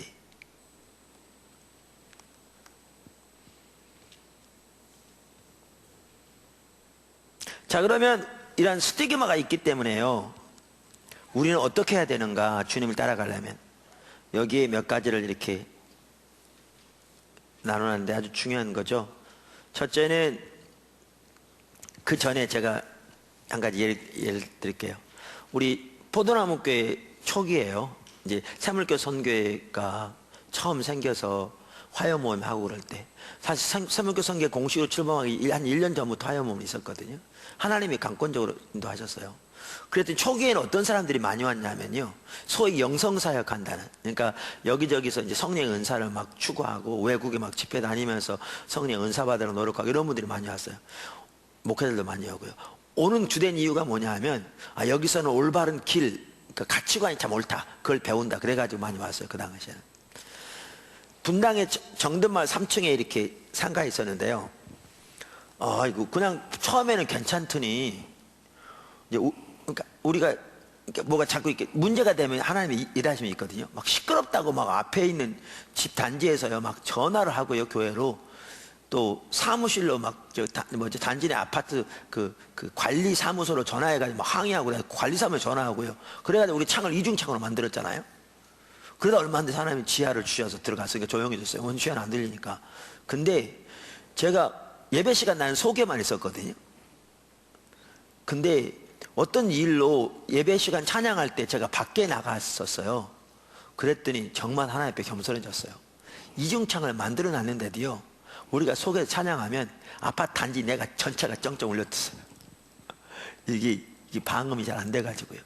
근데 그때는 이중창도 아니고 단 하나 있는데 그렇게 했었는데 아마 완전히 생중계되는 거죠. 아팠어요. 공명까지 일어나가 전체가. 근데 아무 말 안 하고 참 인내했던 거 보면 정말 너무나 감사하더라고요. 근데 처음에 이렇게 오면요, 그땐 사람들 어땠냐면, 기도 사역 시간이면 유난히 어떤 사람들은 막 신음소리를 내기도 하고요, 어떤 사람은 껄껄 웃고요, 어떤 사람은 껄껄 웃다 울고요, 뭐 별일이 다 있었어요. 제가 그런 걸 좋아하는 사람이 전혀 아닙니다. 그럴 때마다 저는요, 어떤 마음이 든 줄 아세요? 참 힘들었어요. 왜 힘들었냐면, 이 양반들은 와서 은혜 받고 돌아가면 끝나. 근데 나는 여기 남아서 목회해야 할 사람이에요. 밖에까지 그렇게 들리는 건 제가 알지도 못했고요, 그렇게 크게 들리라는 거죠. 완전히 그냥 단지네, 완전히 그냥 생중계를 한 거죠, 확성계로. 근데 이 상가만 하더라도 맞은편에 학원이 있고 이쪽에 학원인데, 어떤 생각이냐면, 저 사람들이 이 소리를 들으면 우리 교회가 어떤 교회라고 생각할까? 도대체 저 속에서 뭐 하나 싶겠죠. 우리 그때 찬양 들은 하나 뭐냐면, 주님 날 알기 원해요, 더욱 깊고 참된 사랑을, 나에게 입 맞춰 주소서, 날 안아 주소서는 찬양 있잖아요. 이게 이제 사실 성경적이에요.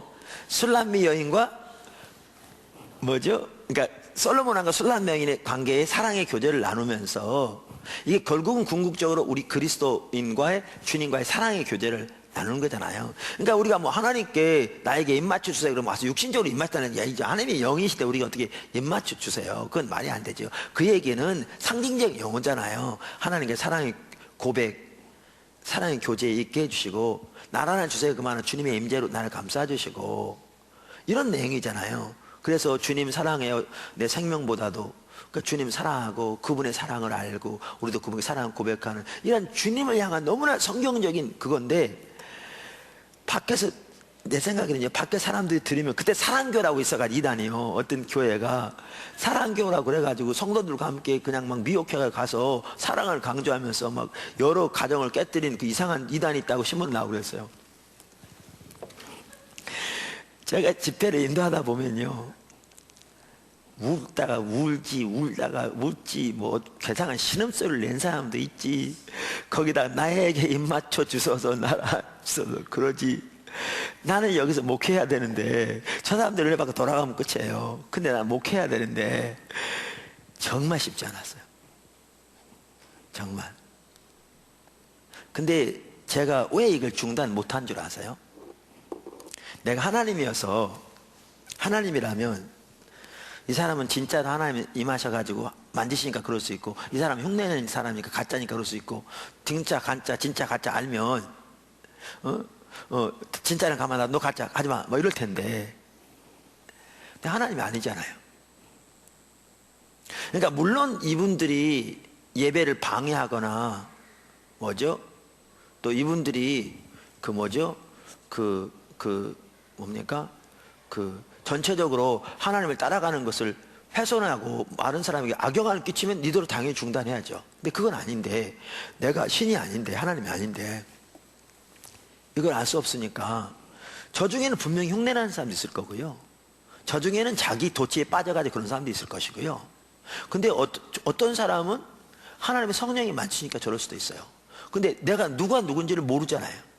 그러니까 전체적으로 방해하거나 하나님의 교회를 깨뜨리지 않는 이상, 하나님이 어느 게 하나님이 하시는지 모르니까 그거를 중단을 안 시킨 거죠.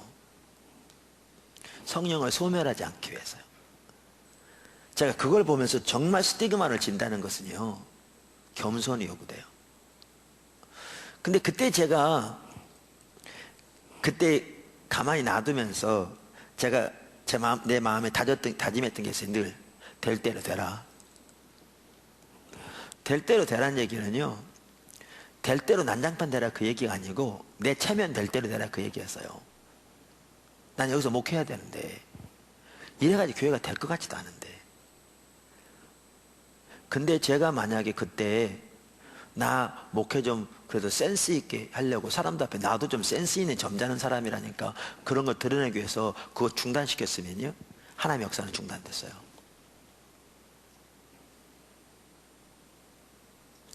스티그마를 지고 갈 수밖에 없죠. 하나님만 의지하고.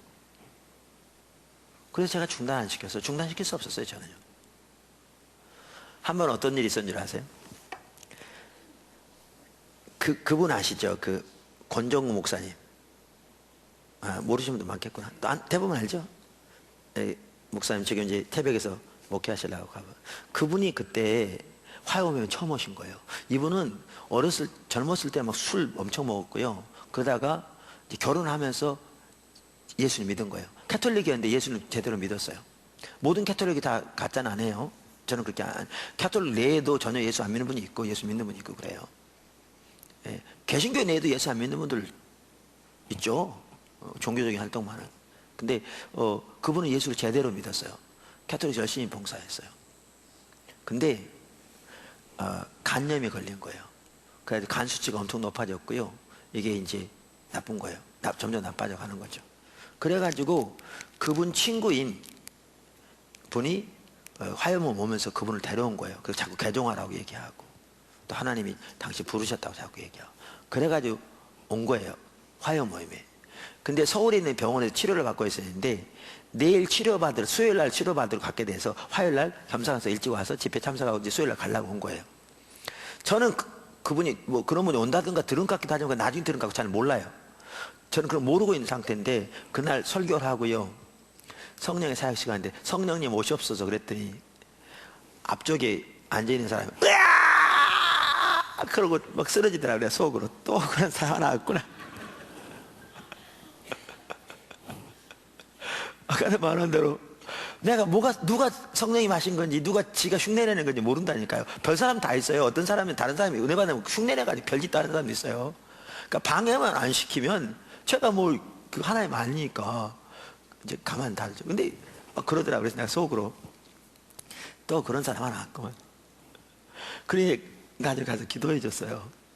근데 나중에 알고 봤더니 이분은 그런 사람이 아니었어요. 그냥 왔는데 성령님 오세요 그랬더니 성령이 강하게 역사하신 거예요. 그래가지고 자기도 막 그렇게 그런 거예요. 그 다음날 병원에 갔더니 어떤 일이 있었는지 아세요? 항체는 아직 안 생겼어요. 간염은 다 치유 안 됐는데 제가 들은 바에 의하면 간염일 때 이항원이 있대요. 그게 독소래요. 근데 그 이항원은 싹 사라져 버렸어요. 전체가. 그래서 그분이 이제 개종해서 포도나무 교회로 오게 되었고 신학교 가고 안수 가고 지금 태백에 개척 준비하면서 교회 지금 잘 다져지게 이제 세워지려고 준비되고 있는 것 같더라고요. 그거 성령님 하셨지 누가 했습니까? 근데 내가 모양이 이상하다고 중단시켜 버리면 하나님의 역사가 중단될 수 있죠. 그걸 두고 성경이 성령을 소멸하지 말라는 거예요. 근데 성령의 역사는 모양 가지고 판단할 수 없어요. 한번 그렇다고 해서 다른 사람이 와서 또 배를 이렇게 잡고 그럼 또 성령 역사다. 그건 몰라요. 얼마든지 그건 그 사람이 자기도취에 그럴 수도 있고요. 자기 체면에 그럴 수도 있어요. 어떤 사람은 이렇게 소위 말하면 뭐 성령이 임하면 쓰러진다. 쓰러진 다음에 막 어떤 사람이 일어났더니 막 방언도 하고 성령이 강하게 임할 때 쓰러질 수 있다고 저는 믿습니다. 근데 쓰러지는 모든 게 성령 역사라고는 저는 생각하지 않습니다. 차이 나시겠죠? 성령이 임하면 쓰러질 수 있습니다. 근데 쓰러지는 모든 게 성령 역사라고 볼 수는 없습니다.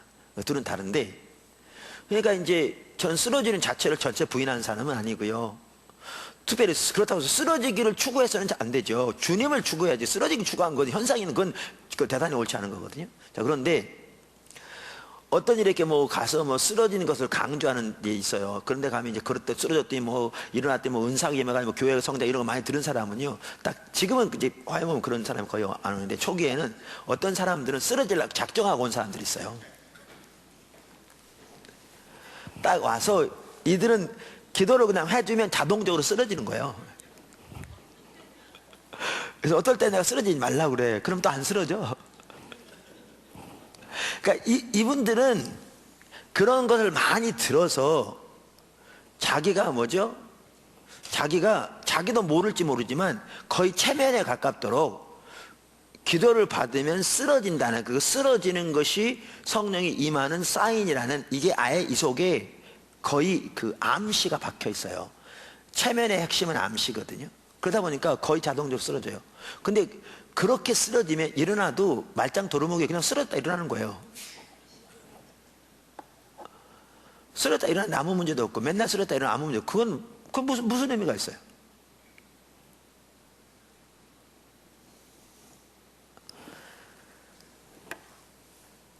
네, 그래서 이 스티그마를 지고 주님을 따라가야 되는데요. 그래서 초기에 정말 저는 힘들었습니다. 예, 그래서. 근데 이렇게 이런 현상의 문제뿐만 아니라 하나님의 인도를 따르는데 전반적으로 그런데 그러니까 구약의 선지자들을 보십시오. 수없이 이런 예를 많이 봅니다. 예수님도 말할 것도 없고 사도들 말할 것도 없고. 근데 스티그마를 지고 가려면 이렇게 주님을 따라가려면 뭐가 필요하냐면 여기 나온 대로 주님을 위해 기꺼이 바보가 되고자 하는 자세가 필요해요. 그러니까 영광은 주님이 받으시고 바보는 내가 되고 그런 자세 따라가지 안 그러면 못 따라가요. 내 체면 될 대로 되라. 그거 아니면 못 따라가요. 그거 아니면 어떡하냐. 사람들이 보기 좋아하는 모습을 갖추기 위해서 그 당시 그 세대에서 갖춰진 전통적으로 내려오는 뭐죠? 그 박스를 제외한 모든 부분을 차단시키게 돼요. 이렇게 되면 차단시키는 가운데 성령을 소멸하는 죄를 얼마든지 범할 수 있어요. 성경을 하지 말라고 그러는데 왜? 하나님의 성령은 오늘 낮에도 말씀드린 것처럼 여러분이 규격을 만들어 놓은 그 박스에 절대 들어오지 않습니다. 그분 주권자입니다. 절대 거기 안 들어옵니다. 그러니까 여러분이 그런 자세를 가지고는 주님 못 따라갑니다. 주님 못 따라갑니다. 제가 어느 집회하는 데 갔거든요. 은혜 받으러 가 제가 집회하러 가는 게 아니라. 저는 이렇게 좀 이렇게 성격이 좀 사람들 앞에 막 이런 거 싫어해가지고요. 저는 은혜 받을 때에도 정말 센스 있게 받기를 원하죠. 조용하게 남들이 보기에 좀 이렇게 안 거슬릴 정도로 점잖게. 근데 어디 집회를 가는데 하나님이 강력하게 말해서 갑자기 막 손이 진동이 오기 시작하더라고요. 이제 내가 이때 고민하는 거죠. 사람들한테 잘 보이려고 이거를 절제해야 되느냐, 아니면 체면은 될 때라 하고 그냥 하나님께 맡기고 은혜를 마음껏 받아야 되느냐. 순간 갈등이 오죠. 갈등하고 난 다음에 후자를 택하기로 정했어요. 어차피 사람들 앞에 체면이 뭐 중요하냐, 하나님 주시고자 은혜를 받아야지. 그날 요란했습니다. 손이 좌우로 흔들리고 뱅글뱅글 돌고 속으로 그렇죠. 야, 사람들 날 보면 뭐라고 그러겠냐.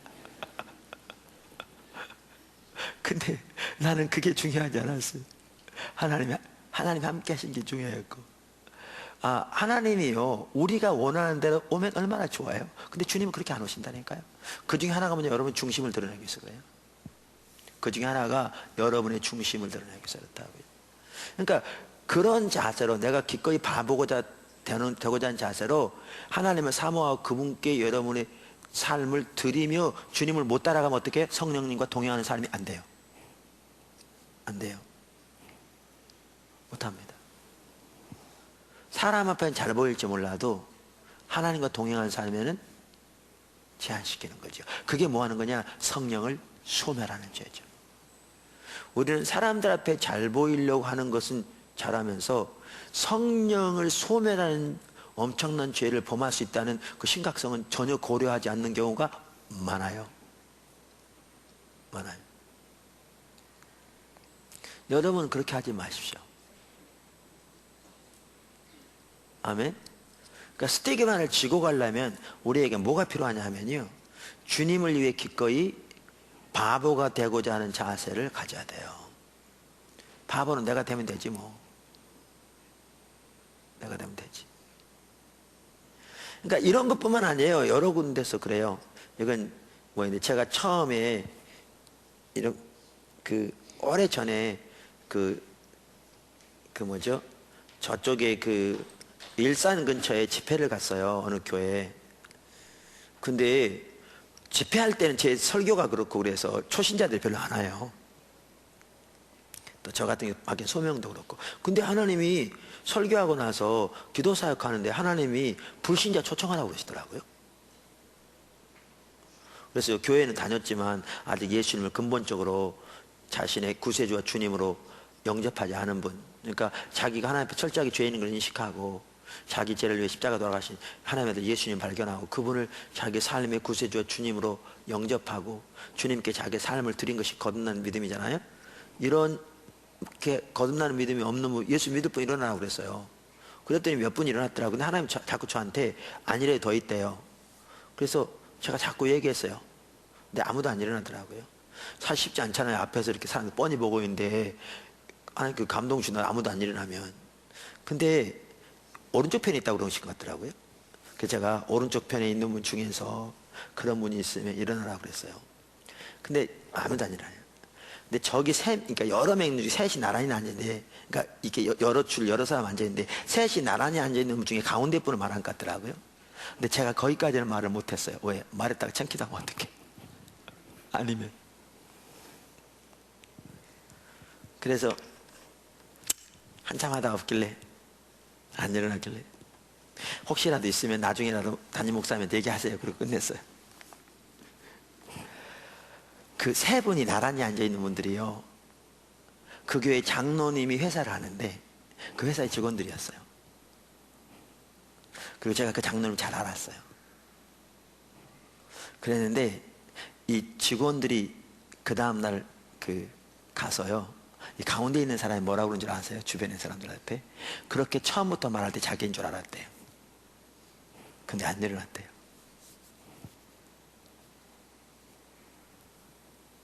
다행히 제가 나중에 그 얘기를 듣고 거기에 집회도 인도하러 회사에 몇 번 갔었는데, 그때는 그분이 가까운 교회 아내와 함께 나가고 있었어요. 예수님 믿고요. 다행이었어요. 근데 그거 쉽지 않죠. 근데 주님의 인도를 따라가려면 기꺼이 바보가 되고자 하는 자세가 있어야 돼요. 스티그마를 치려면. 그러니까 사도 바울이 내가 지금까지 할례를 전하면 왜 핍박받겠냐. 사람들이 잘 받아들이겠죠. 문제 할례를 전했더라면 십자가에 더해서 십자가의 능력에 소멸된 거죠. 그러니까 기꺼이 사람들에게 멸시를 당하더라도 주님을 의지해 가는 거죠. 그 자세가 필수적입니다. 성경에 나온 사람들은 다 그랬어요. 그 다음에 두 번째 담대함인데 전 이게 담대함이라고 생각합니다. 그러니까 여기에 담대함 필요해. 스티그마를 치는 게. 여러분 여호수아를 세우면서 지도자로 주님이 담대함을 여러 차례 강조하시죠. 불과 몇 절 안 되는데 거기에서 담대하라, 두려워 말라 이런 말을 8번이나 써요. 주님 우리하고 달라요. 우리는 하도 말을 자꾸 신빙성 없게 하니까 진짜라니까 참말하니까 정말이야 믿어 맨날 이러잖아요. 근데 주님은 한마디만 해도 그냥 그 자체가 진실이에요. 더 이상 말할 필요 없어요. 근데 8번씩이나 담대하라고 그랬어요. 그만큼 강력하게 말한 거죠. 어떤 사람은 그래요. 여호수아가 이걸 보면 우리처럼 심약한 사람이었다. 아니요. 그 말은 맞아요. 우리가 성적이 같은 사람이죠. 근데 여호수아가 심약한 사람이기 때문에 이 말 한 게 아니에요. 여러분 여호수아 보셨어요? 뭐죠? 정탐꾼 보냈을 때 여호수아 보시면 그 다른 사람들 다 우리는 메뚜기와 같아 이건 자산행위다 막 그리고 불평할 때 원망할 때 여호수아는 저도 우리 밥이다 먹으러 가자 그런 사람이잖아요. 심약한 사람이 아니었어요. 아말렉과 싸울 때 모세가 손을 들고 기도하면 이스라엘이 이기고 손을 내리면 뭐죠? 질 때. 그래서 아론과 홀이 모세를 앉혀놓고 편히 앉혀놓고 양쪽 손을 들어서 이렇게 기도하는 걸 도왔는데 이때 앞장서서 아말렉과 싸웠던 장수가 누군지 아세요? 여호수아예요. 여호수아는 제가 보기엔 저처럼 우리란 말 안 쓸게요. 여러분 여기 자세히 잘 모르니까 저처럼 심약한 사람이 아니었어요. 근데 왜 그렇게 말했냐? 주님 따라가려면 담대함이 없이는 안 돼요. 왜? 하나님의 인도를 따르는 데는 담대함이 없으면 못 따라가요. 그 한 이유가 뭐냐 하면 거기 나온 하나님의 말씀대로 사는 삶, 또 하나님의 인도를 따르는 삶에는 반드시 스티그마의 요소가 있어요. 그리고 뭐가 따르냐? 대가지불이 요구돼요. 항상 주님 따르면 두 가지가 요구됩니다. 주님 따르려면 대가지불이 요구되고요, 스티그마를 쳐야 돼요. 주님 따르면서 대가지불 없는 주님 따르는 게 불가능하고요, 스티그마 안 지고 주님 따를 수 없어요. 주님 따르려면 반드시 두 가지가 필요해요. 대가지불과 스티그마. 근데 대가지불과 스티그마를 지고 따르려면 둘 다 뭐가 필요하냐? 담대함이 없으면 못 따라가요.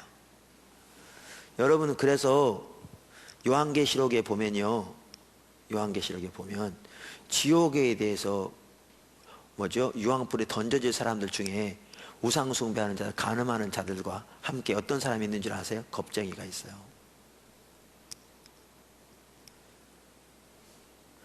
두려워서 주님을 못 따라가는 자들은 지옥 간다 그 얘기는 아닌데요, 그만큼 큰 죄죠. 큰 죄예요. 그래서 주님 따라가려면 뭐가 필요해요? 담대함이 필요해요. 그러니까 담대함을 그렇게 생각하시면 돼요. 주님을 위해 기꺼이 바보가 되고자 하는 자세, 그 자세를 가지면 담대함이 나오죠. 근데 아까 제가 그 포도나무께 초기에 그 사역만 하더라도 말씀드렸는데 절대 쉽지 않아요. 정말 자기 체면에 내려놔야 돼요. 그리고 그것이 진짜 겸손함이고요. 거기에 겸손함이 요구되는 것 같더라고요. 담대함이 요구되고요. 그리고 기꺼이 바보가 되는 자세. 그 다음 세 번째, 성령의 기름 부음 혹은 주님과 동행하는 삶 전체를 마찬가지고요. 하려면 오직 하나님을 사랑하는 공통분모만을 가지고 사람을 대해야 돼요. 하나님을 사랑하는 공통분모만 가지고 사람을 대해야 돼요. 그러니까 다시 말하면 저와 여러분 사이에는 하나님을 사랑하는 공통분모만 통해 있어야 한다는 거예요. 사실 저는 지금까지 이렇게 오면서 제가 못한 부분도 많이 있었을 거예요. 생각나는 대로 여러분에게 용서를 구하고 그렇게 하고 있고 그런데, 근데 저는 정말 뭐죠? 하나님을 사랑하는 공통 부모만 우리 가운데 공통 부모가 되기를 왜 추구해 왔어요. 뭐 여러분이 저한테 개인적으로 잘해준다고 제가 그분들을 뭐 일꾼을 맡긴다든가, 뭐 돈이 많다고 해서 그분을 직책을 맡긴다든가, 여러분이 어떤 일에 봉사를 크게 한번 했다고 해서 내가 중요한 일꾼에 맡긴다든가, 저는 그렇게 안 했어요. 우리 형제들도 있지만요, 형제라고 해서 제가 일꾼 맡기지 않았고요, 형제가 뭐 형제라고 해서 일꾼 안 맡기진 않고요. 그게 뭐죠? 제 그 기준이 되지 않았어요. 뭐만 하려고 노력했냐면 정말 일꾼이면 일꾼에서 하나님이 보시기에 이 시점에서 가장 적합한 사람인가, 이것만 생각했고요. 서로 간의 사이에는 하나님을 사랑하는 공통 부모만 우리가 가질 공통 부모라고 생각했어요. 저는 앞으로도 그렇게 하기를 원해요. 근데 그게 필요해요. 그게 없으면 이제 육신이 들어가요. 육신이. 그러면 하나님의 주권적인 통치가 훼손되는 거죠. 하나님 뜻이 훼손되는 거고요. 마지막으로 그렇게 주님 따라가려면 하나님의 평가만을 소중히 여겨야 돼요. 여러분 이 얘기 아세요? 오스왈드 샌더스는 그렇게 얘기했어요. 리더십이라는 책에서. 영적 리더십인가 그렇게 제목이. 사람들은 선지자에게 던진 돌을 가지고 그가 죽은 다음에 그를 위해 기념비를 쌓는다. 그러니까 구약의 선지자들 중에 실제로 그들이 살아있는 동안에 선지자로 잘 인정돼 존경받은 사람은 거의 없습니다. 대부분 그들이 살아있는 동안에 핍박을 받았습니다. 예사야, 뭐 예레미야, 그 외에도. 그러나 그들이 죽은 다음에 그들이 참다운 선지자였다는 것을 그들이 인정하고 자기들이 던진 돌을 가지고 기념비를 쌓는, 좀 그러니까 그렇게 표현하자면 그런 일을 했죠. 그러니까 주님 따라가려면 하나님의 평가만을 소중히 여기는 자세가 있어야 주님 따라가요. 다시 말하면 사람의 평가를 소중히 안 여기는. 그래서 예수님도 그랬잖아요. 나는 사람의 평가를 소중히 여기지 않노라. 사도 바울도 내가 하나님을 기쁘게 하랴 사람을 기쁘게 하랴, 사람을 기쁘게 하려는 것이면 나는 그리스도의 종이 아니라 그랬죠. 그러니까 우리 주님 따라가려면요,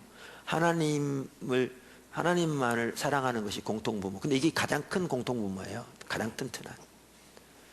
그러니까 포도나무교회 여러분이 여기 와서 내가 여러분 잘해줘서 여러분 여기 옵니까?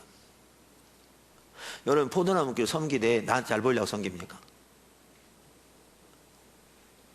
그런 분들은 벌써 교회 떠났을 거예요. 제가 여러분 잘한다고 가서 뭐 칭찬을 해주나, 뭐 등을 두드려주나, 뭐 아는 체를 하나. 어떨 때는 포도나무 교회 온 지 3년이나 됐는데 식당에서 밥 먹으면서 어느 교회 있으시죠? 그렇게 묻질 않나.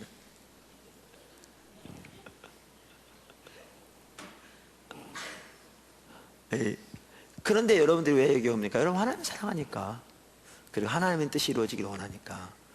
저도 그렇게 하기를 원하고, 그게 공통부모니까 우리가 서로 사랑하고 서로 협력하고 그렇게 하는 거죠. 그래서 하나님을 평가만, 이제 뭐죠? 하나님을 사랑하는 공통부모를 가지고 하나님의 평가를 소중히 여겨야 어떻게 하느냐? 우리가 주님 잘 따라갈 수 있어요. 그렇게 되길 축복합니다. 여러분 여기 오시면 목회자 보고 오시면 못 옵니다. 그 시험 듭니다. 그러면 오래 안 가요. 한 번은 그런 분이 계셨잖아요. 제가 여기 들어오면서 2층에 좀 조용히 해라.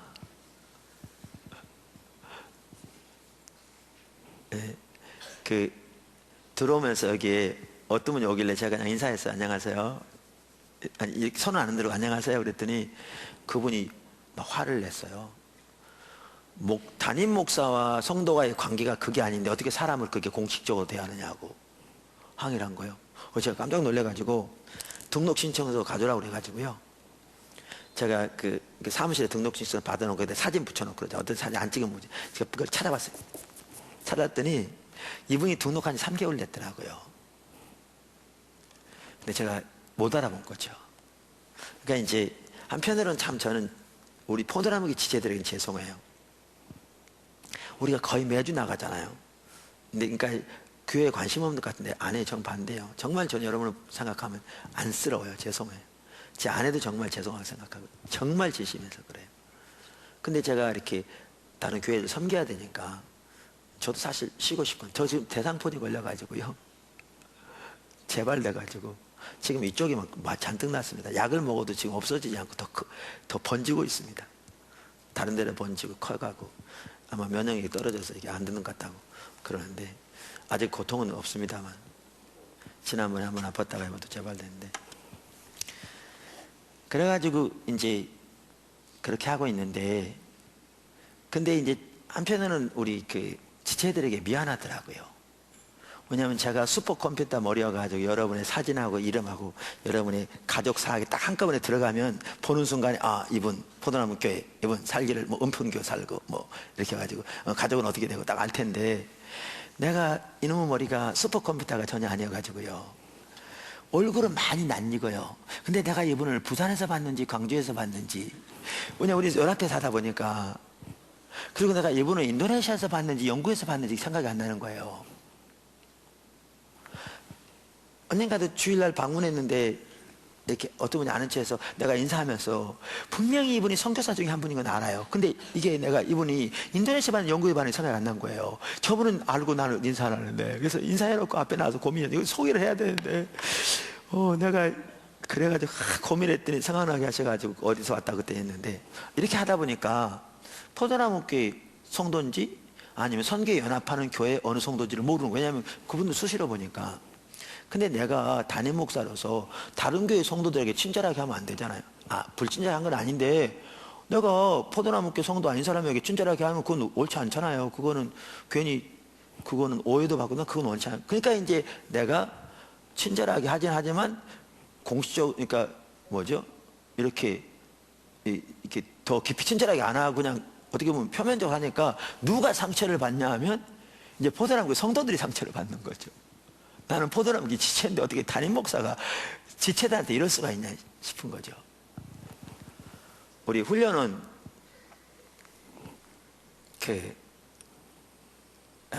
할 때 식사 시간에 강사들 돌아가면 식사 대접하고 같이 식당에서 밥 먹거든요. 근데 한 번은 이기수 목사님 저 갔는데요. 3명이 같이 간 거예요. 학생. 그래가지고 식사를 하는데 이놈 입이 문제죠. 가만히 있어야 되는데 식사를 잘 하다가 뭐라 그러냐면 어느 교회 시절하고 물은 거예요. 3명 다 포도나무교회 성도였어요. 그 주간이 포도나무교회 성도들이 중에 일부가 대접하는 시간. 한 분은 온 지 3년 된 분이었고요. 한 분은 2년 된 분이었고 너무나 민망하더라. 어느 교회시죠?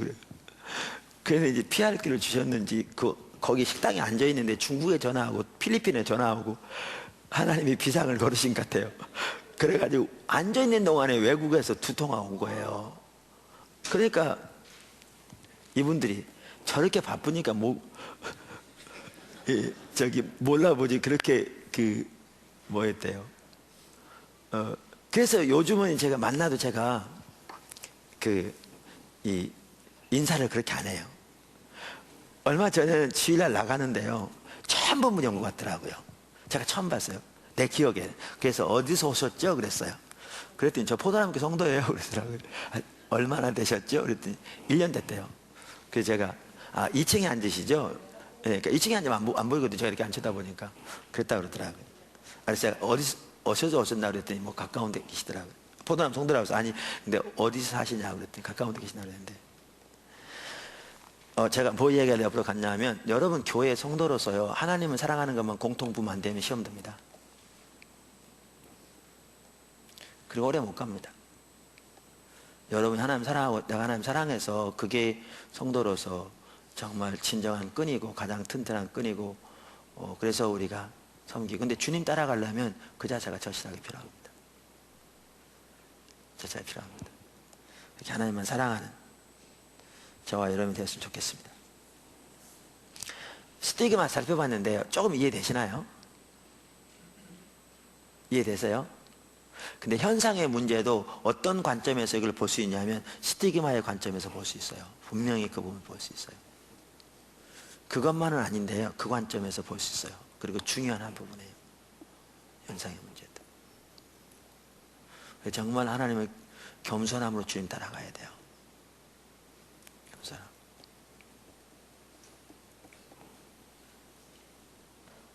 주님 말씀하시죠. 여기 앉아있는 분 중에 포도나무교회 성도 아닌 분 손 들어보실래요? 등록한 성도가 아닌 분 있으면 손 들어봐도 괜찮아요. 제가 파악하려고 그래요. 아무도 없으신가요? 다 포도나무 성도인가요? 다 양쪽으로 답변 하나 줬어요. 네. 질문 있으면 하십시오.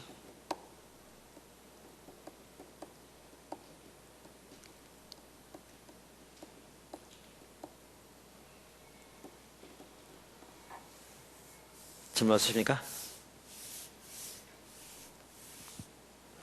네. 없으면 기도하고 마치겠습니다. 하나님 감사합니다.